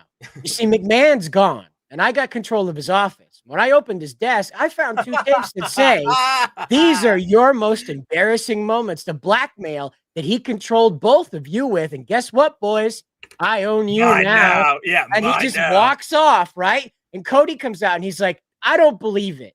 I don't believe for a minute that that's real. And then he comes out, and he says, plays kick like a his clip ass. up there. Yeah, or that He too, comes yeah. over all the monitors, and he says, Rock, Cena, eliminate Cody. Remind him who the real final boss is. And then they beat his ass right there because they don't have a choice. And he's like, why are you doing this? We were friends. He just bam, bam, beating the hell out of him. You don't know what's on that tape. And that's the final season of Cena is literally fighting his way out of WWE to escape. And they just break an old VHS in half. Or you could do a complete flip, and he's like, you don't want to work for me? Fine. All of Netflix is going to know what you did. Run that promo for a week. Ooh, or you And then that shows up. Rug pull him, Spencer. And it's just a video of McMahon, of like an AI McMahon on a seahorse, on like one of those back force seahorses with a lollipop. And it's just him rocking back and forth like, I'm a good boy. I'm a good boy. And that's what he keeps saying. He's rocking back and forth with the lollipop. And then Triple H is like, what? And he's defeated, Like at this point, like just everything aside, either the era or the business has to come to an end with like a McMahon Triple H fight. Like at this point, like a full blown, and I don't mean even like a kayfabe one. I just want them to get really, really drunk. Give them knives, put them on a log over the top of a volcano rim. Just let them go at it. To your point, Cider, I was also going to say, because I got a brain blast, but so what I was saying with the dumb documentaries are doing is like, that's clearly a way for them to try and boost engagement. Here's more content for the fans that are already there to blah, blah, blah, blah, blah, blah, blah. We all know how that goes. They could have done something fun where it's like, oh yeah, we have these tapes, and then make like a mini 30-minute documentary, right? And you upload that to Netflix, play the kayfabe, and that's another thing for everybody to watch. And that's more natural than a dumb documentary. Because then I even realized with, So when you first mentioned it, Jacob, when you were like, John Cena has 27 more appearances, the thing that stuck out to me is like, they numbered them already. That's weird. And the more I think about it, like that to me is a kayfabe break too, right? Because if you just said like, we might know as fans, like, oh, he's on his way out, but keep the character of like, you don't know when he's going, right? Because now I'm like, okay, that one's done 26 more times, 25 more. Oh, he has 3 more matches. He'll be out in a month. Like, yeah. Oh, it's going to be this WrestleMania. No matter what happens, I know that it has to end with something for him. That's just it's all dumb. Like I said, this whole thing's been going on for a year, because last year Cena came and basically said, hey, look, last year's my last year. I'm going to be, I think he's told people he was going to do like 40 dates or something like that. Then like he's all done. So it's like realistically, like I said, he has 27 more appearances. You're probably only going to get maybe about 4 or 5 more matches out of him this year until he's just completely like done. And then he'll just F off back to Hollywood for good. Oh yeah, 1000%. So going back to like this match and the actual like Triple H of it and the way everything played out. Now, I remember when the John Cena heel turn happened, and you had the same opinion you have then as you have now, just so everybody knows. Jacob's not, a fair weather critic. He has the same opinions. He was like, it is new, it is something, but then but we know he's gone. Like, what is this going to do? Like, what are we doing here? And I remember your biggest complaint was like Cena wasn't coming back for like 6 months or something, right? They were like, so heel turn, the way that they structured it, it was like Cena turned heel, and it was the biggest story for quite a while there. And then it was like, well, when are we going to see Cena again? Well, he's not going to be showing up on television for another 2 weeks, and then he's going to be appearing in Brussels for some weird reason, and then he'll be somewhere in Europe for the next few weeks, and then he's not even really going to be in the United States of America until like the week before the show. So I was like, well, how are you going to build a story based on this? Where it's like, this is what I said like a while back ago too. It's like, okay. So for whatever reason, Cena can't be on television for 2 weeks. Okay, fine. Can you do something in between that 2 weeks? Can you film like a little something so that it feels like he at least still has a presence on the show to keep this thing going? Because you have a hot angle, then you immediately walk away from it, and then you expect, okay, 3 weeks later, then we're gonna restart this thing, and it's like, okay, well, if Cena doesn't go out there and do something like dramatic or something like that, then at a certain point, people are just going to stop caring. And it's going to be like, okay, this really isn't as interesting as I thought it was. And guess what? That's on Triple H. I mean, the Rock is right in this aspect. He's like, okay, here, look, I gave you an angle. You got 6 weeks to figure out how you're going to have this whole thing played out. And it didn't play out well at all. And now, like I said, what they're trying to do is say like, well, it didn't play out because the Rock wasn't there. Well, it was like, not his responsibility. Exactly. He's not going to be on television. Not only that, he literally told you guys like months ago he's not going to be at WrestleMania. Like, it wasn't like he was kind of leaving it 1 foot in, 1 foot out. Okay, well, maybe I'll be there, or maybe I'm not. It's like, you knew going into this he wasn't going to be there. So in the course of 6 weeks, you couldn't figure out a better way to end this towards WrestleMania knowing he wasn't going to be there?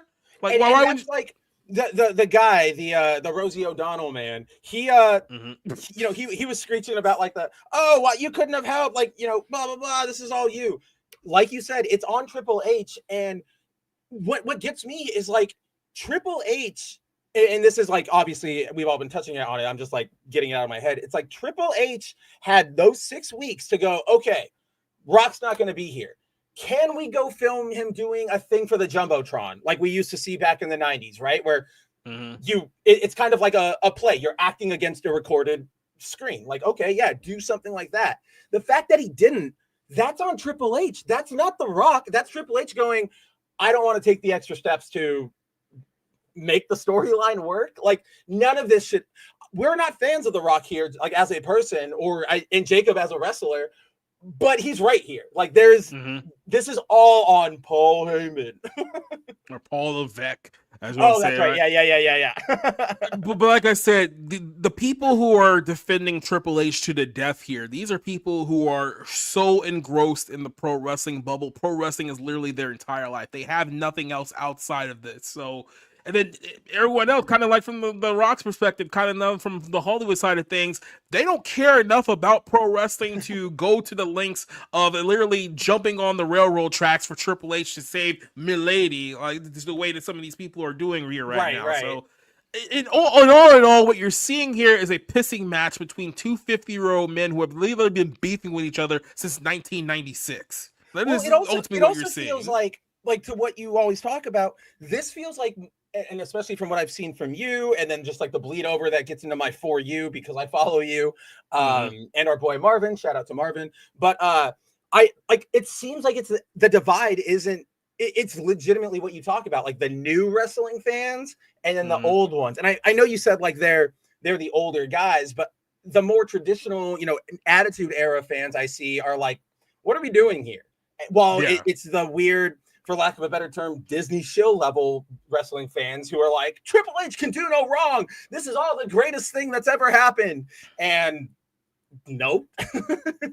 These are the people who their context of like Triple H in the pro wrestling is like, oh, I first remember Triple H when he was running NXT.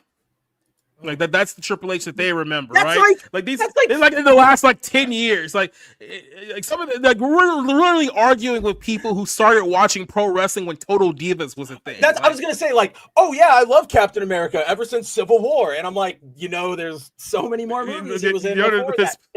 Yeah, like that. it's so dumb. But yeah, no, that's where we are. Like I said, people are just dumb and stupid, and we have to deal with the fallout of dumb and stupid people. So there you go. And then just a side note, Cody Rhodes, I've never I am an outsider, but he's always seemed like the Yankees of wrestlers to me, right? Like, of course, he's just the Cody Rhodes thing is very, very odd because quick cap on Cody Rhodes. He left WWE several years ago. He ended up starting AEW, which was like his own little thing. Within 2 years, the people at AEW got so sick of Cody Rhodes, they literally booed him and his wife completely out of the company. So he jumps back to WWE, and now all of a sudden, everyone acts like Cody Rhodes is like God's gift to wrestling. And it's like, oh, he's the chosen one. He's the savior. It's like, where did all this newfound love for Cody Rhodes just appear out of thin air? Because last time I checked, you guys hated him 2 years ago, but now that he's back in WWE, he's amazing again. It's like you guys flip-flop more than pancakes. That's all I'm gonna say there. Wrestling. And then I wanted to get yours and Nerdigan. She's still somewhere here fighting her. She's around, fighting the cat. Oh yeah, alarm out there. I think she might. I don't know about you guys, but I can't believe like in the last few weeks we've discovered that Nerdigans is part African American. I'm very shocked. By what part? Like 25% or like? Well, no. I'm talking about the alarm. Oh yeah, right. Dink. No. Dink. Oh yeah, stupid alarm. Stupid freaking maintenance. My favorite one is still when that meme started like making its way around Twitter like 2 years ago, and everybody was like, no, like you're all being ridiculous. And then Tyreek Hill's house from the Miami Dolphins burned down, and somebody retweeted the news story with a clip from an ESPN interview like a week ago where he's talking to, I think, like Stephen A. Smith, and you can just hear deep, deep. And I just, ever since then, I'll do a racism. I don't care. Mm-hmm. So this real quick, this is Complex who put out this Mount Rushmore of Disney Channel stars. You talked a little bit about this. I wanted to get your nerdy take on this. I did not realize last night that this was from like Complex. I thought this was just like a person, which doesn't change the conversation. Like, yeah, it was still a good convo, but this makes it even more dumb for some reason. You know what I mean? Like, yeah.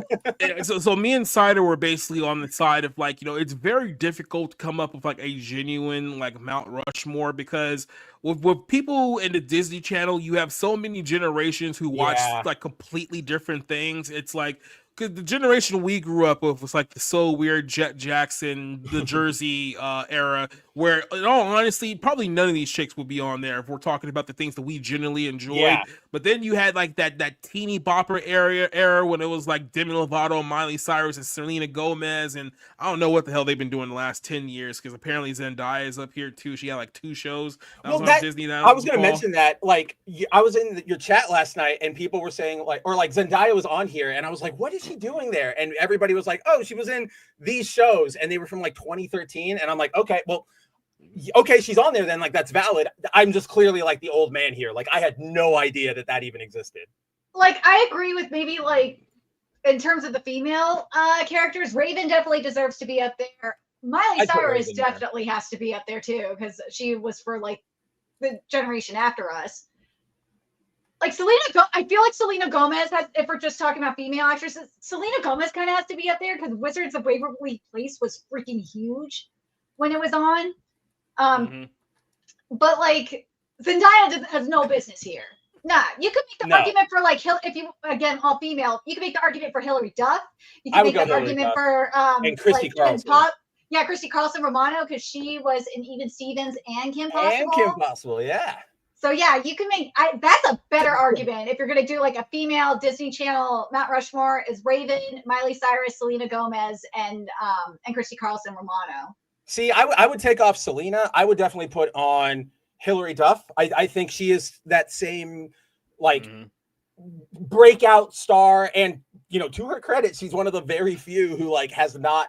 Like she got out of that Mickey Mouse. Hilary Duff, right? Like kind of okay now. You have to look at it from this perspective too. Hilary Duff was the one that kind of started that push in the 2000s, where Disney was like, hey, you know what? We got something with this Hillary Duff girl. Why don't we try to make more starlets with our show? And That's then true. she's the one that kind of got that whole ball rolling. And then we got the Raven Simones. And then after Raven Simone is when we got, like I said, the Disney triad of, like I said, Miley, Selena, and Demi. And then, like I said, I agree with you then. And it should be Hillary Duff and I think definitely. And I do think Christy Carlson Romano should definitely be up there too, because of the impact that she had. Even Stevens was a huge show back in the day. Everybody loved it. And there's another thing too. I mean, you know, we always talk about the girls. What about like Shia LaBeouf? I mean, he was kind of a big thing during that time period as well. If we're talking the male Mount Rushmore, Shia LaBeouf is definitely on there. That's what I was going to say about this in particular. It's like complex.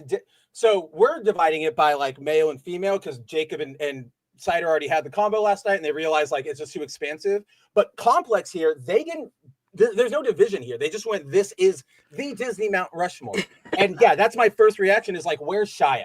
Shia goes on there, no questions asked, right? Like he was even Stevens, and then he was like their first big, I would say like male movie star, or like, I mean, he was the first big like movie, yeah. Because even with like Hillary Duff, it's like she was big for the time period, but she never broke out to be like a big mainstream star after like Disney. Shia LaBeouf. It's like Shia LaBeouf, like I said, right after he left Disney, I think he started doing Disturbia, then Transformers blew up, and then next thing you know, he was everywhere until obviously he couldn't hold his liquor. Yeah, he was in Indiana Jones too. Yeah. Oh yeah, Indiana that's Jones right. movie. Yeah. Yeah. So, yeah, like he was all over there.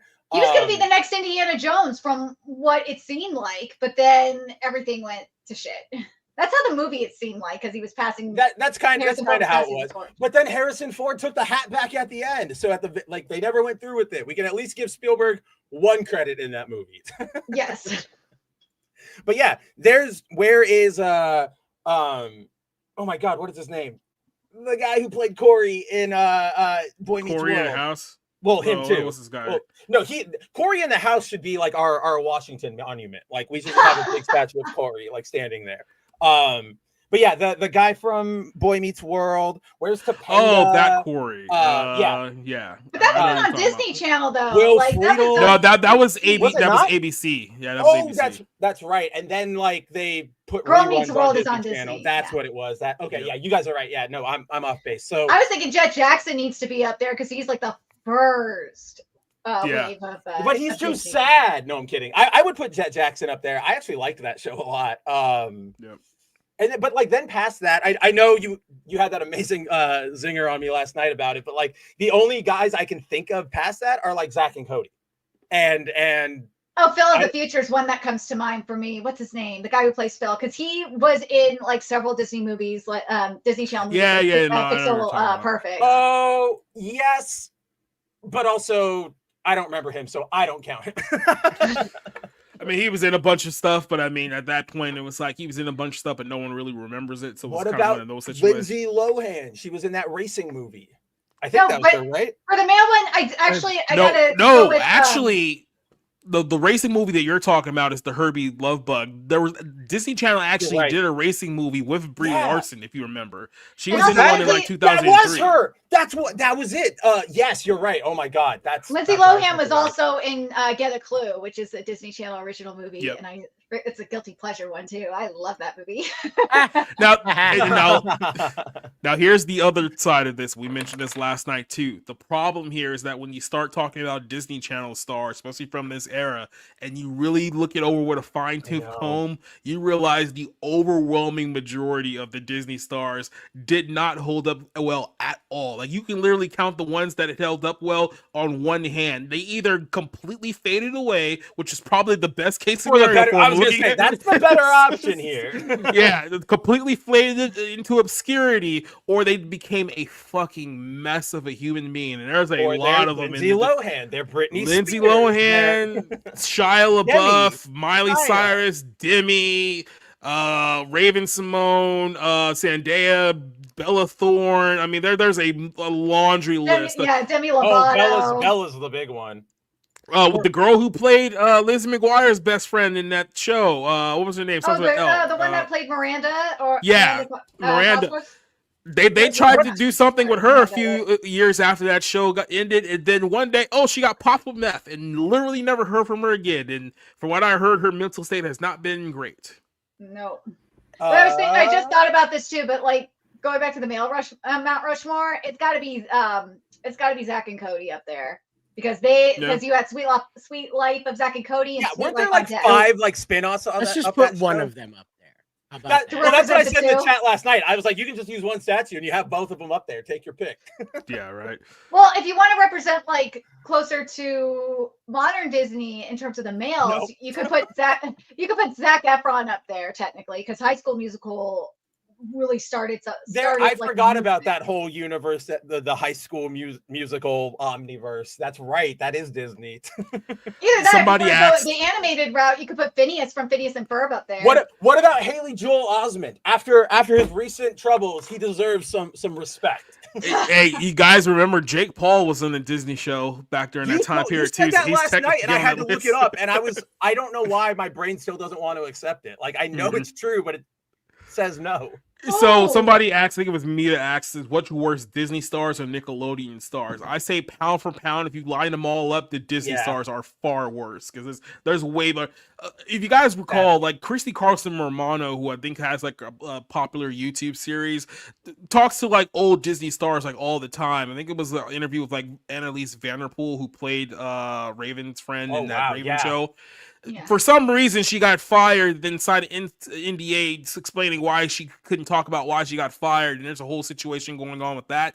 But on top of that, you just hear them talk about stories about, life as Disney stars. You think to yourself, it's like, all of these people are just completely, like, utterly screwed up in the head. Like, they're all just damaged. She basically told a story about how when her career crashed out, she was waiting tables in Los Angeles, and then she ran into Ashley Tisdale, who was another Disney Channel star. So it's like literally a Disney Channel star from like 5 years earlier serving the current one at a restaurant. It was like, which is like rock hit bottom. I was gonna say, like, that's when it hits you in the face, when you're like, oh, here's the Disney, like, I don't matter, they will replace me with anybody. But yeah, in that comparison, both bad. I would say Disney way worse considering all the outcomes we've seen. There's been bad stuff over at Nick. I mean, there's the whole thing with Dan Schneider and then Jeanette McCurdy and her mom and all that stuff.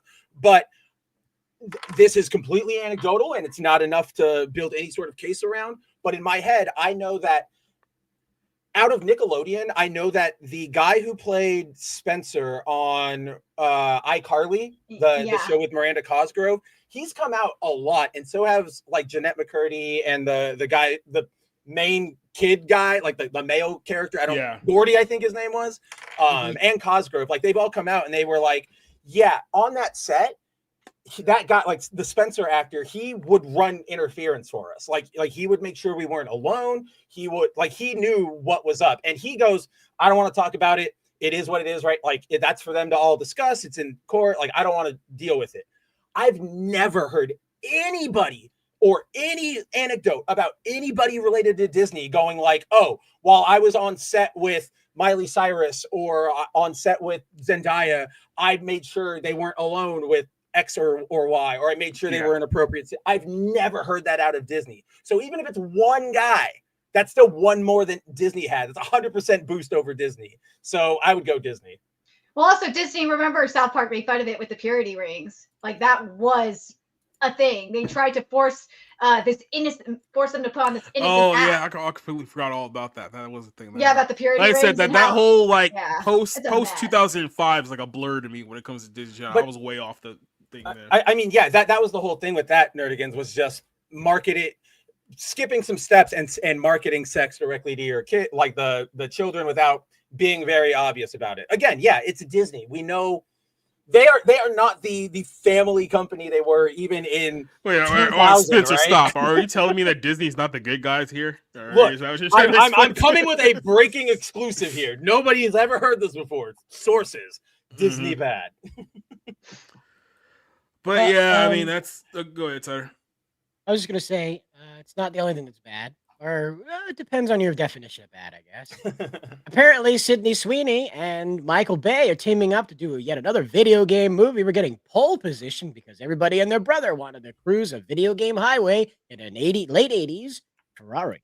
Yeah, outrun, not pole position, but also like, yeah, weird. This is like the equivalent of someone telling me, it's outrun. Hey, yeah. Outrun. This is the equivalent of somebody telling me, hey, Paramount's making a movie of the video game Road Rash 2. And I go, why? I mean, this is kind of why. Oh, no, go ahead, Cider. Yeah. This is what I have to ask, is that what are we doing exactly? Because Outrun is a racing game. So why aren't we just making a road rally movie? Why not just do that? That is like a weird question I've been asking myself for a while now, because with Outrun, this will be, at least to my knowledge, the third Hollywood adaptation of a racing game, right? So like we had Gran Turismo and Need for Speed, and now we'll have Outrun, which is like, if you guys watched Need for Speed or you watched Gran Turismo, they're like, the games themselves are, at least in like Gran Turismo, is supposed to be a very hardcore racing simulator, right? Like that's the entire point of it. Need for Speed, more of a street racing simulator, but still really focused on just racing. So when you go, what are we going to do a movie about? Both of those movies are just like, they don't need, what am I saying? They don't need to be Need for Speed. They don't need to be Gran Turismo. They could have just been like Octane or whatever. It could have been a brand new thing. And so this to me feels like it's more of the same, because even if we think, God, what is Outrun? It is literally a race and there's no plot. There's nothing else. You pick your car, you go, you see how fast you can go, and you see if you can win. Okay. Why does this need, it's sort of a, the least offensive version of just using something for the name, because what else were you going to do with it?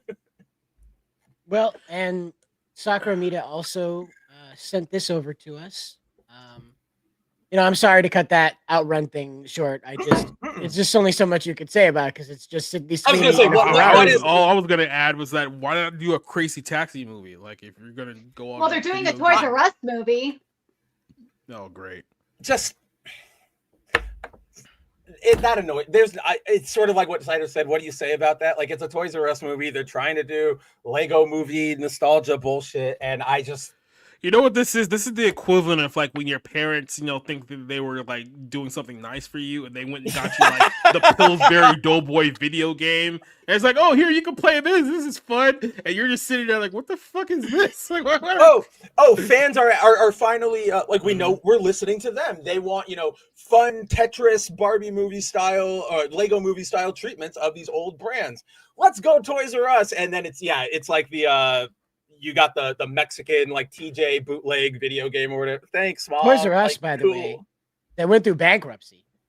Probably not a good idea to go enshrining the failed business. But that's what's even weirder about this is they went through bankruptcy, but only here in the US. Like if you go out to Asia, they're still everywhere. Like when I go to the Philippines, I always hit like Toys R Us have Gunplas and trading card, like they're everywhere.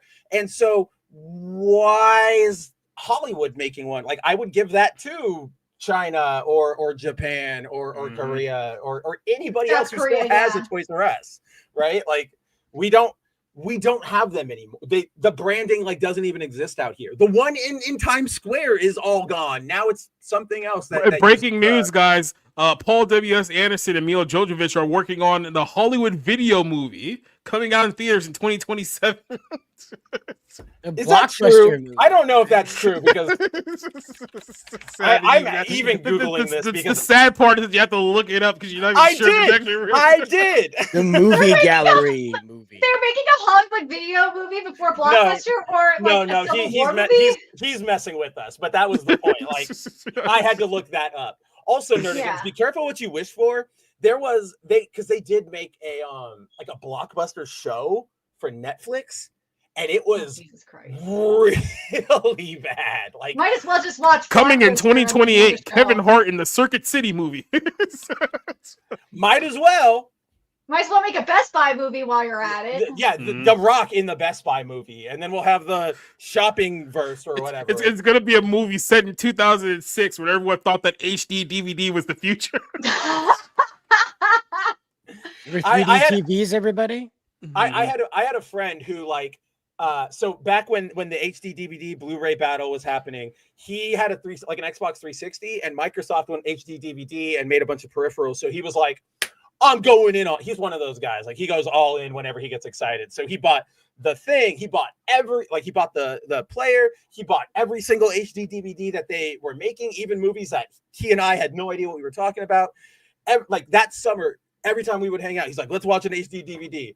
To this day, I'm always like, hey, you want to go watch like an HD DVD? And he's like, I don't like, why do you have to bring that up, man? We're in front of my wife and kids. And I'm like, I'm never letting it go. I have a family now. You can't talk about that in front of them. Exactly. He's like, come on, man. They respect They think me. I'm a hero. You can't talk about HDTV, okay? You understand? Stop it. That's exactly, that's what I was going for. My children look up to me. Do not bring that up again. That's what's on the WWE tape. So I just want to like remind you guys that when Michael Bay's finished with Skibbity Toilet, the franchise, he's got to go do Outrun with Sydney Big Boob Sweeney. Okay, like this guy just falls into easy jobs. Like just kind of Like Michael Bay is one of the few guys who said like, I just want to blow things up, and I don't really have to have a coherent story. And it's the example of like, do what you like love and the money will come. Like he's at that point where he's like, I'm just going to keep blowing things up and you'll just keep giving me properties. Skibbity Toilet, I know that thing is going to make $900 billion. Like I'm not going to root against it because this is definitely one of those situations of like, we're just way too old. If you think that people throwing live chickens in the theaters is weird, wait till Skibbity Toilet comes out. Oh my God. They're going to throw toilet paper, huh? Or plungers. That's the best case scenario. I know. Well, like I know exactly what Jacob is saying, and it's a slow build. So like they'll go in maybe the first night or week, right, Nerdigans, toilet paper, or whatever, Skibbity, and then maybe some guy the second week brings a plunger like they did with the chicken. But you fucking know that if it keeps going, 3 days later, it's like 3 guys in hazmat suits just walking around cleaning up the theater. Exactly. Oh, God, so gross. But they don't work there. They're just pretending to be backrooms employees doing an investigation of an abandoned movie theater that's been trashed. It's just content. Content. Gotta keep it going, baby. Gotta keep it going. This is but to your what you mentioned, Cider, with like, where's Michael Bay like finding the time? Sydney's also got to do the Gundam movie. So like, what? She's just like signing up for everything. That's right just now. not going to happen. I I know both it's know. not. Like the Naruto movie's been in development forever. They're not going to do it. They got the Requiem for Vengeance movie. Yeah. And I know that Netflix took a look at that and they were like, I don't think we can do it. Because the problem is that the giant robot action in Gundam defies what was established in Pacific Rim. Oh yeah. Pacific Rim was like that slow, real world action stuff. Meanwhile, Like a kid with lumbering. joysticks and pedals is making an 18-meter tall robot do Dude, backflips. okay, if we go into like, you say pedals, but that's very much like an 8th MS Team era like addition to the cockpit. That's true. You go It back was and walk, just the old RX-78. This was one of those like Teenage Mutant Ninja Turtle faces. How are they working moments when I was a kid? Because the RX-78, it's just the two. Like it's the general like, and they slide back and forth. That's all they do. And yeah, he's going like, oh, get out the sword. I'm back flipping, like rip off the head. And I'm like, how? Suspend your disbelief. And then, you know, again, like this is the problem with the Outrun movie. It's because what are you going to do with it? You have to video gamify it, so it's Sydney Sweeney gets isekai'd into an arcade game from the mid-90s, early 90s. And like, unfortunately, Michael Bay-ness aside, because that man is really just more of a visual guy, right? He says, I see an explosion there, I see titties there, put him in the shot, I'm going on break. But in Hollywood, I think there's only unless we get super lucky, like we were talking about with those 2 out of like 900,000 guys, most of when we see like video game adaptations, it's gotten a little better, but right now executives go, we can either do something like a Gran Turismo or a Need for Speed, and it kind of just like uses the name and very vaguely is attached to it, almost like Doom back in the day, or they go, it's a video game. Everybody has to, like, we need to put the video game-ness on the screen. And that gives us things like Minecraft, which, okay, that's understandable, whatever. But the real chilling thing is like that gives us, oh my God, what was it? The Sean Levy movie with Ryan Reynolds, Free Guy. The really bad, like, Free Guy movie where it's like, I'm in a MMO. So, you know, going to Outrun, we either get an Outrun movie that is some car-based drama that isn't, you know, video gamey in any way. It's like, oh, Sydney, my mom and dad owned this shop, and the mall is gonna build over it unless we throw the best fundraiser race of all time, right? Like they'll either do something like that, or they go like you're suggesting, and here's Sydney Sweeney racing in a pixelated car, and there's going to be a bunch of jokes about like, you know, hey baby, what's going on? Like, how does this even work? It'll be pixels. That's what I'm thinking of. It'll be pixels all over again. And then at the end of the movie, Jack Black shows up and sells chicken jockey, and then people start throwing popcorn up in the screen. That's just going to be a running gag for like every movie for the next 5 to 10 years. I don't know if you remember this specifically, Jacob, but I know that Cider and Nerdigans will. Do you guys remember The Cake is a Lie from when Portal came out? Yeah. And everybody and their mother was just like, no matter what you said, it was like, you know, hey Jacob, what do you want at McDonald's? I'm doing a run. The cake is a lie. Like Jacob wouldn't do that, but that's like how it was being used, and it was so annoying. That's what this has become, man. Like I laughed for maybe like a couple hours on Friday at like just somebody playing a clip of like chicken jockey. Now I just see it everywhere, and I'm like, all right, we're done. Like it's very quickly becoming the new arrow in the knee. Oh my God, yes, that's perfect. Well, I was gonna say the best example is that this is more like Pickle Rick situation. Remember when the Schweitzon sauce oh came? my God! And on McDonald's, and you had everyone going nuts because at first, like when Pickle Rick came out, I was dying, and everyone was dying because it was so freaking insane and stupid. And then that's what a lot of us. Go ahead. And then it became more. It evolved into something scary. That's what a lot of us do tend to forget. Like I do it as well. Is a lot of this stuff that becomes overplayed or annoying or cliche, at one time it was cool. And that's kind of why it became a cliche, because everybody recognized like that was funny, that was cool.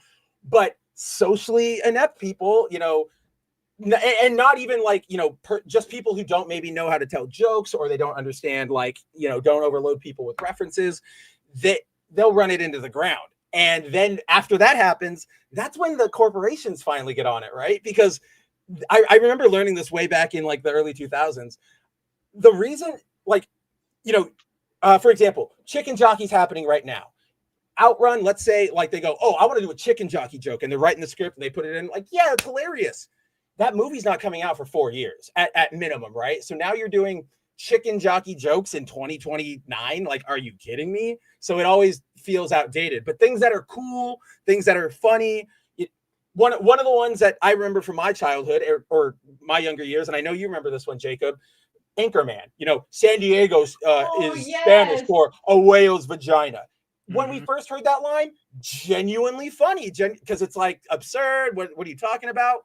But now I don't know about you, Jacob, just like, but like, I hate telling people where I'm from, because that is the only response I ever get. Whale's vagina, right? Yup. Like, and it's just, I don't remember that part at all. I quote that movie a lot, and I don't remember that part at all. It's when they're on the date, like before he starts playing Yaz flute. He's just talking about like. See, I just ignore most of Will Ferrell being a creepy, trying to get laid guy in that, and I pay more attention to the weird little. That's the best part. Weird little pickup artist stuff, because like I love Paul Rudd. I quote this one all the time. Yeah. It's Paul Rudd when he pulls out the Sex Panther, and he says 60% of the time it works all the time. Yeah, all and the time. I love that. I love that much. And I quote that movie all the time. You got Brick killed a guy. Brick killed a guy. I love Lamp. Like, I don't know, man. Like, in my regular day, I might say I love Lamp twice. You know, every average cider day. But that's exactly like sort of what we're talking about, right? Like, I'm the same way with this movie, actually. Like, Rich Bookshelf of Mahogany, or like Cannonball, or even the I do. You ate the whole cheese wheel? I'm not even mad. I'm not mad. I'm impressed. Or the like. You destroyed something I love. Now I'm gonna destroy something you love. When Jack Black like kicks the dog off of the bridge. You don't talk about Dorothy Mantooth. Like, oh, this one. I get this all the time. I love this one. I'm gonna take your mother out to a nice seafood dinner and never call her again. And then of course, like at the end, like when he's pulling up like Ron Burgundy out of the pit, and he's like, "I hate you, Ron Burgundy. But damn if I don't respect you." Like, all of these jokes, they're genuinely funny. But even that whale's vagina one is funny. But sometimes, like, people will overuse it and overuse it and overuse it, and it becomes to the point where you're not like, it's not funny anymore, right? And it's just like, okay, we get what you're trying to do, ha ha ha ha ha ha ha, and that's where we get with a lot of this stuff. You know, to be honest with you, Sakura Mita sent us this adaptation I had up here just a minute ago. I just want to point this out before we jump over there. It would be funny to see the Japanese do an adaptation of Anchorman. Oh my god, that would be so epic. That would be like the Anchorman isekai, where they get isekai'd into evening news. Yes! It's need this anime in my life. That would be so Except epic. here's my but here's my twist I would put on it. And of course, this is open for pushback. But because I don't know about you guys, but I do know you guys, you go watch Japanese news, it's kind of similar to how we do it out here. You know, they'll be like, here's a story. Now let's turn to our panel. But they're way more like, obviously they're Japanese, so they're way more like polite. They're way more like, yes, like, please finish your thought, blah, blah, blah, blah, blah.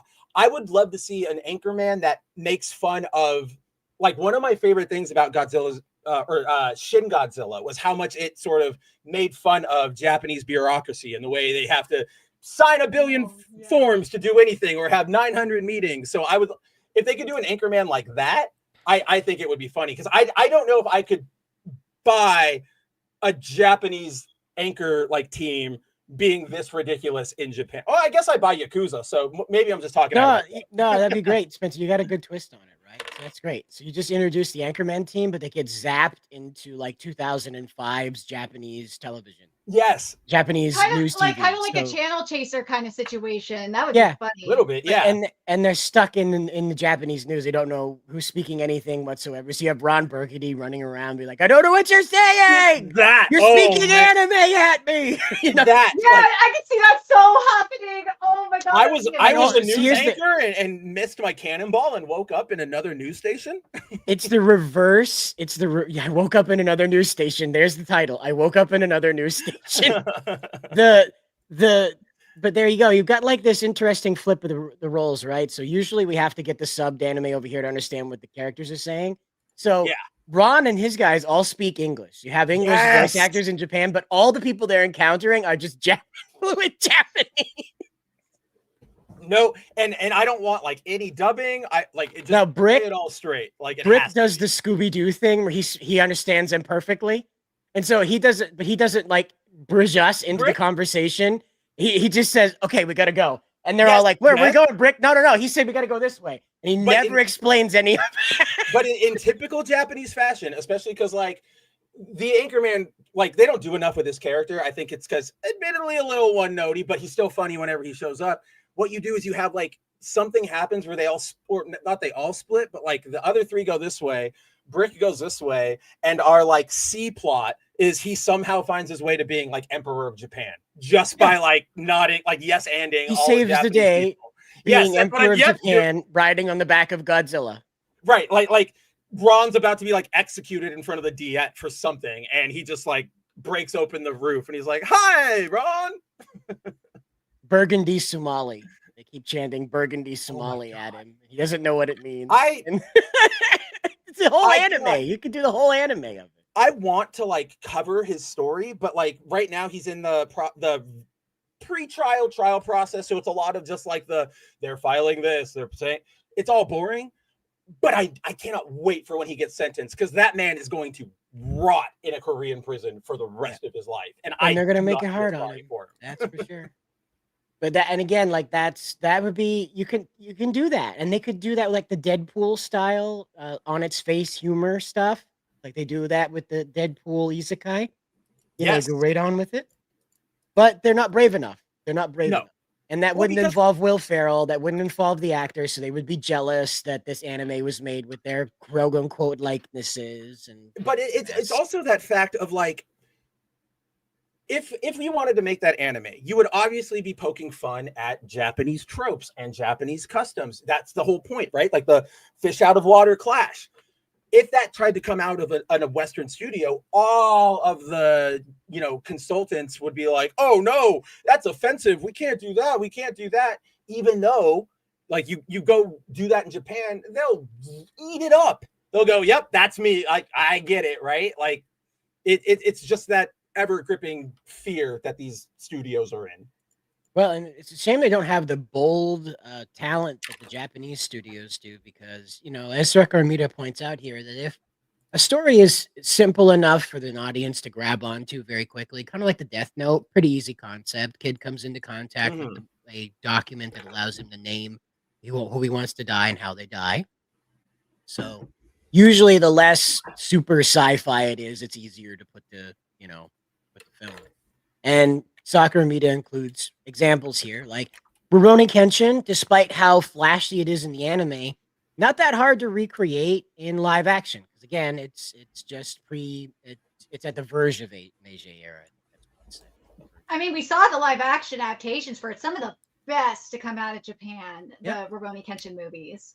But so I get what Sakura is saying, but I sort of disagree with the fundamental premise of it, which is, I don't think you necessarily need a simple story, right? Like a lot of these ones I'm looking at here, Assassination Classroom is kind of a little, that's not a one sentence descriptor. JoJo Part 4, that's not a one sentence thing. Good luck explaining what Gintama is to anybody, right? Because that's going to be a hard sell unless you know all the comedy and what it's, that it is a parody comedy series. What it is it's fidelity to the source material. That's what you're seeing here, is that they, most of the time over in Japan with their adaptations, now, of course, they're not perfect. There are some really bad Japanese adaptations, and Attack on Titan, cough. Thank you. That's exactly the one I was going to bring up. Like they're not perfect, but they at least put in more effort on an average basis to say, let's treat this right. Let's not overcomplicate things. Because that's sort of one of the things here, in kind of linking it to what we were, like Cider and I were talking about, like before Jacob showed up with our suspension of disbelief.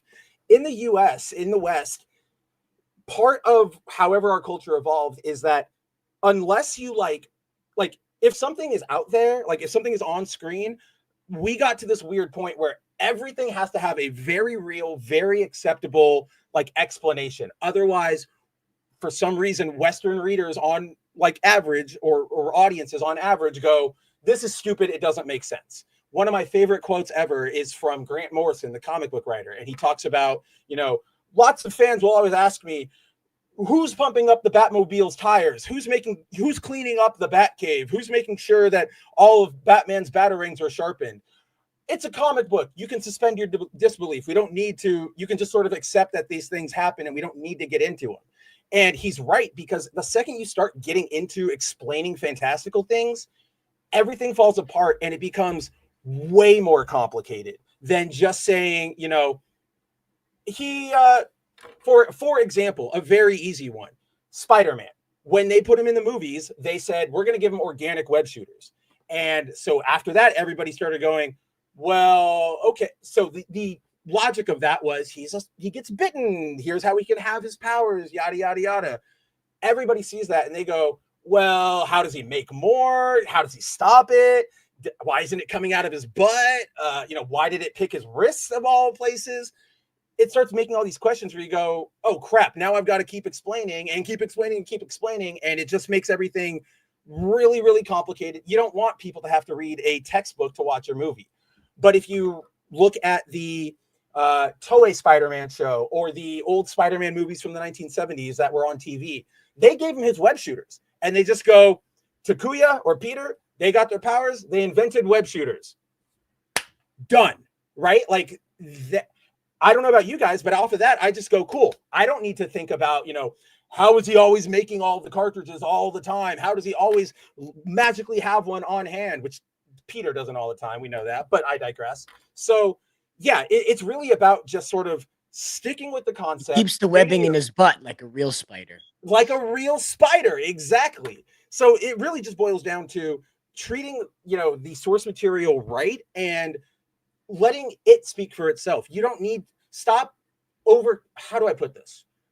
I mean, look at Dragon Ball fans. Dragon Ball fans are the best example because they are trying to figure out what is canon, what is not. And in Japan, from what I've heard, is they don't care about canon at all. They just enjoy the show. They just that's slightly, or actually no, not slightly. That is what I'm talking about, right? Because like in the West, you have everybody going, oh, is this SS4? How does it link into that? And is it in this placement? What episode? And it's like, yes, I'd like to get those answers too. Maybe we'll get them, but I don't let it override, everything else that's going on in the story, in the screen.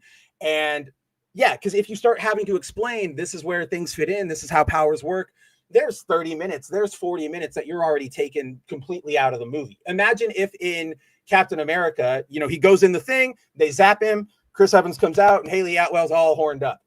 Imagine if in that scene, we all go, oh, he got bigger? We understand. He now superhuman. Imagine if after that scene, Chris comes out, she touches his chest, and then we get a 5-minute thing where S-Screen is like, oh, so here's how all your bios work now. You see, now you have better blood flow in your lungs because your veins opened up. And it's like, do we care? Like what is the interest in this? Just tell me the story.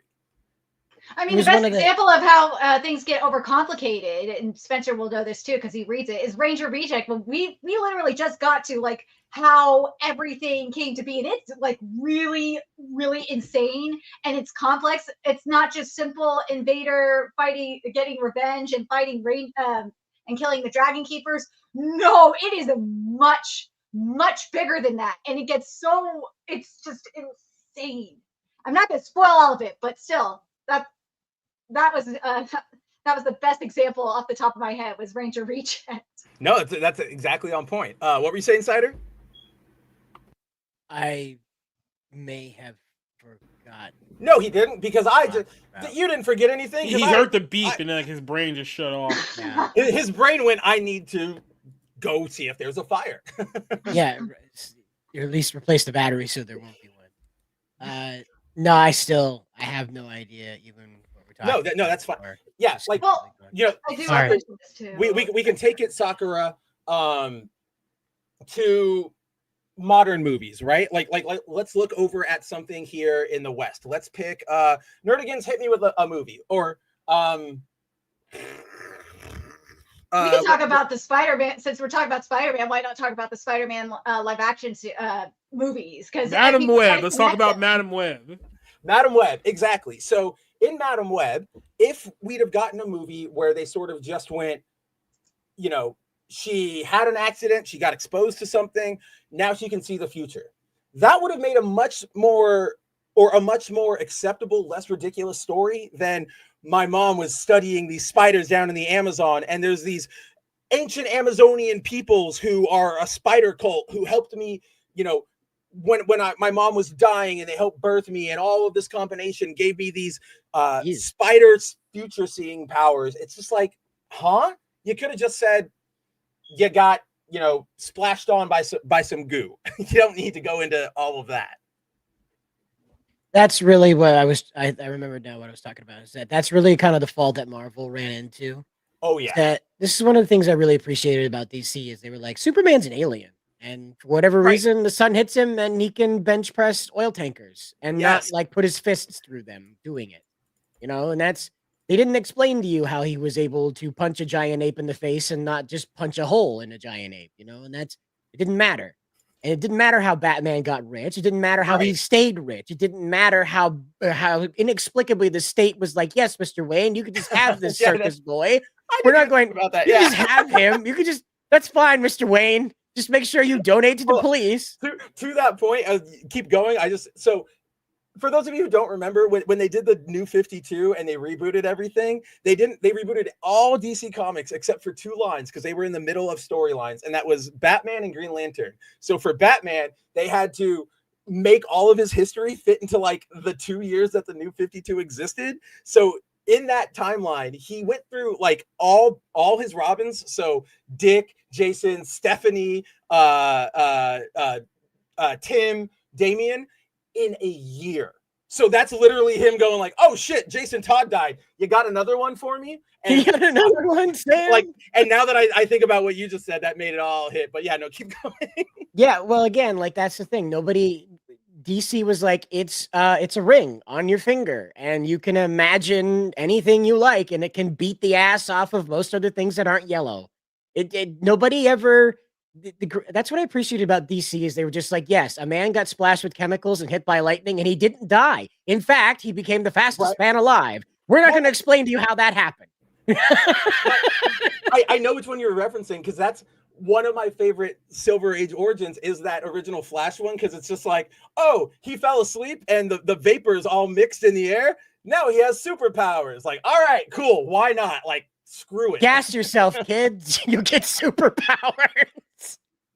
You know, to be fair, comic book origins probably shouldn't have been emulated by anybody. You either like get your parents killed in an alley, or you blow them up on your like home planet, or you inhale a bunch of vapors, right? Or you are Superman and you just start trying to eat steel beams. You're the daughter of Zeus, and you're the daughter of Zeus and Hippolyta, and you got to save the world of man because one of these hunky dudes rolled up on your shoreline, and now you got a crush on all of them. And that that whole thing rolls. And that again, like, so Marvel stepped in and they were like, here's Wolverine. The Canadian government was doing heinous experiments and found a semi-immortal guy and decided they'd push that to the limit to find out if he really was immortal. Filled his bones full of this intensely heavy metal that's intensely poisonous. And then for whatever reason, he went completely nuts and murdered them all on his way out the door. Oops. And then they immediately pivot into this dialogue about how it sucks being made out of adamantium. And then he's got all these memory problems. And it's like, he's a cool guy. He's got claws that could cut through cars. Why isn't he cutting through cars all the time? Why isn't he Wolverine the car shredder? You know, then you've got Jean Grey. She has the ability to move things with her mind, but she mostly cries all the time. That's how she does. Then we've got Cyclops, and he can shoot things with his eyes, but it doesn't shut off. So he's perpetually stuck wearing red sunglasses. Cool guy wears sunglasses at night forever. Well, like we it's know. like, come on, Marvel. Just let me have superheroes. If you go back to like those old days, you know, obviously a simpler time, but with Kirby and Lee and Ditko and Simiak and all them, if you go and you actually listen to like what Lee talking about creating the X-Men, he really like their focus is we just got to make a new superhero. It's not about, you know, explain it to everybody. They kind of went, what are these guys? Okay, he can shoot like lasers out of his eyes and make ice. They're mutants. All right, cool. Term verisimilitude, right? The whole term verisimilitude comes from a edict within the early DC comics, the Action Comics, which was every month Superman had to have a new power, or we're going to lose the audience. And so that's where tiny Superman stares at his hand, and tiny Superman comes from. That's where this host of crazy ass powers. The whole point of Crisis on Infinite Earths, in fact, to depower Superman is because of verisimilitude. Because verisimilitude said, how far can you push the fucking audience before they say, no, that's bullshit. You know? Right? And that's the whole point of verisimilitude. And see, like, even look at the way how they handled that, right? Like they went, oh, he's got 9 million powers. Okay, this is going to be weird as comics are becoming more mainstream and we're getting adaptations. Yeah. Let's cut this down. Let's trim the fat. Let's give everybody a new reset point. When they when John Byrne did the new Superman, he didn't start going, you know, oh, he hit the right cosmic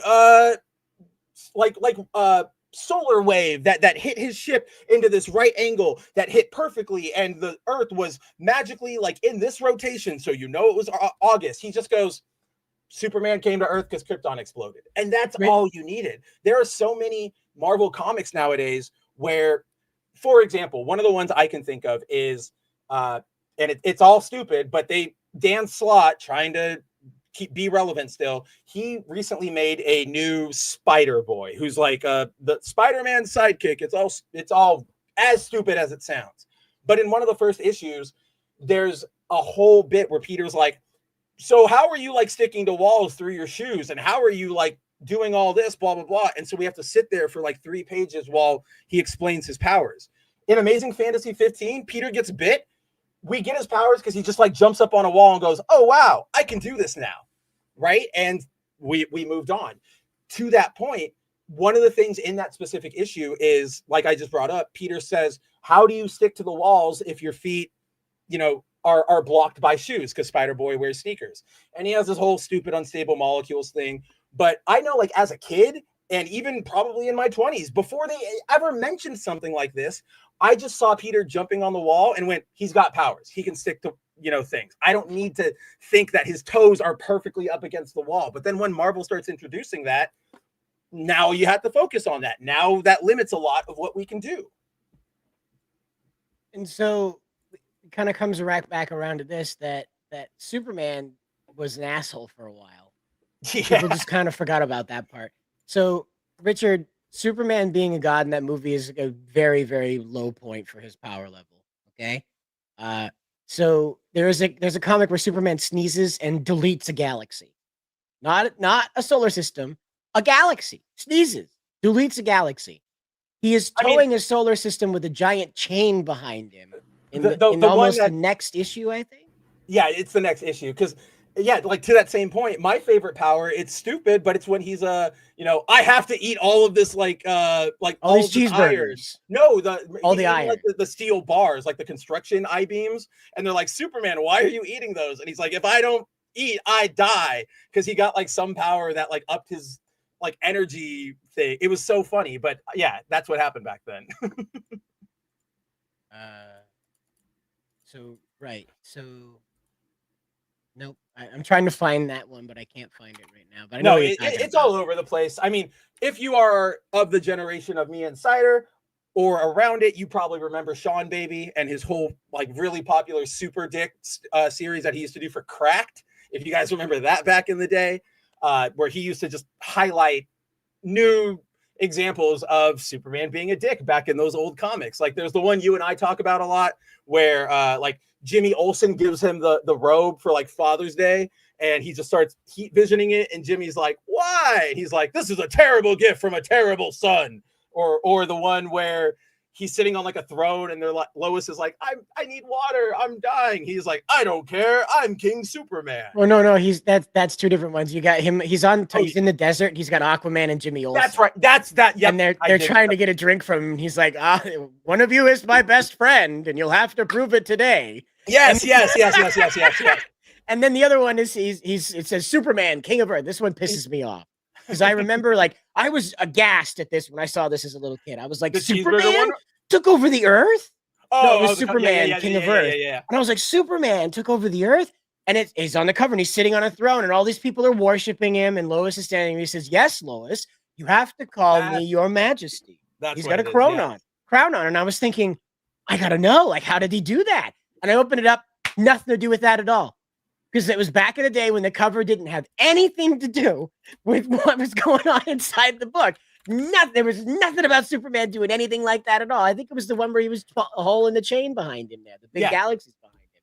Had nothing to do. He was the king of Earth because he was a good guy. You know, that was like giving the key to the city. Or they take like the most minuscule moment out of context, and it would have just been like, Jimmy thinking like, wow, Superman, what if you were king of Earth? And it's in a thought bubble, and Superman's like, haha, Jimmy, you're a crazy imagination. And then they go, I don't know, carve out the Hoover Dam for an upgrade. Like that's how they used to do it. Superman's Control Z vision. His Control Z vision. You know, just there's numerous things. And that, again, the cellophane thing, that's the one. This one I just hate because it's stupid.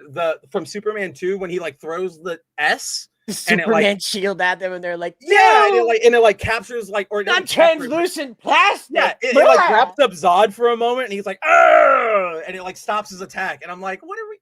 Damn you, Superman! A 4x4 tarp. How'd you know? if even it's more like the plastic cling wrap you use for cooking. Like, oh man, Zod taken down by a housewife. Like, okay. Yeah, pink kryptonite makes him gay. That was weird. That was really weird.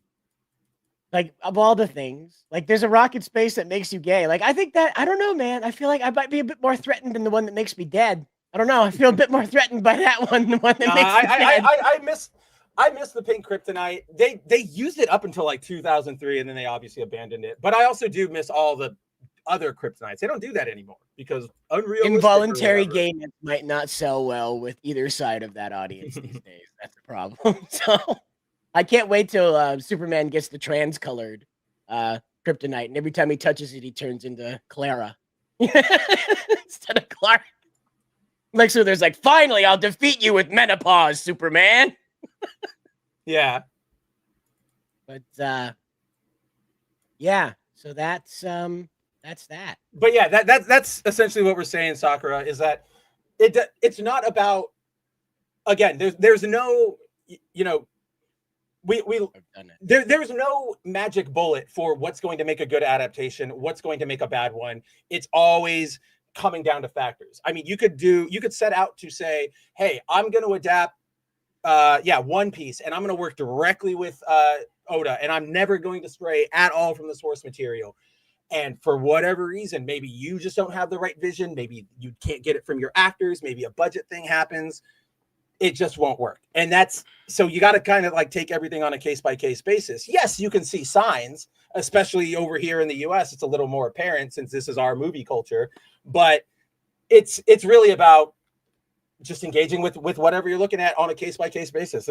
Sadly, there's no magic algorithm I can give you guys to say this is a good show or not. It all comes down to taste. I don't know. I think we solved it right here. This is what I'm talking about. I would watch it, except not in this stupid AI Ghibli filter. Give me a real studio. Like, get real Miyazaki working on this. I would be so happy. That ruins my other idea for a show that I want to do. So Miyazaki fucking hates AI for good reason, and I stand with him. But he just hates technology. He's not really online. He doesn't like, modern video games or anime or any of that stuff. So in my show, with this trend, I want a show where his son, who he also hates, has to keep making sure he doesn't see any of it, and it just ends up making his dad hate him more, right? Like, the only thing that man likes is smoking. That's all. That's pretty. He likes smoking, and he likes old World War II era tanks. That's all he likes. There you go. But that is the sum total of 0-1 this evening. Jacob's on his way out. I think that's all I've got. Miss Nerdigans, where do we find you when the show is over?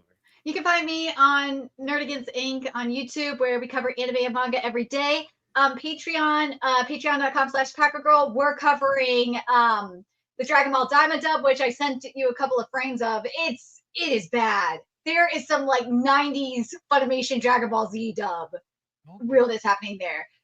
We're covering Ranger Reject Season 2, Fire Force Season 3, Vigilante Boku no Hero Academia Legals, which hopefully that article is up about Pop Step. But and now we're covering Please Put Them On Takamine-san because of the scandal with Crunchyroll. And I went back and looked through that localization. It is a hot mess.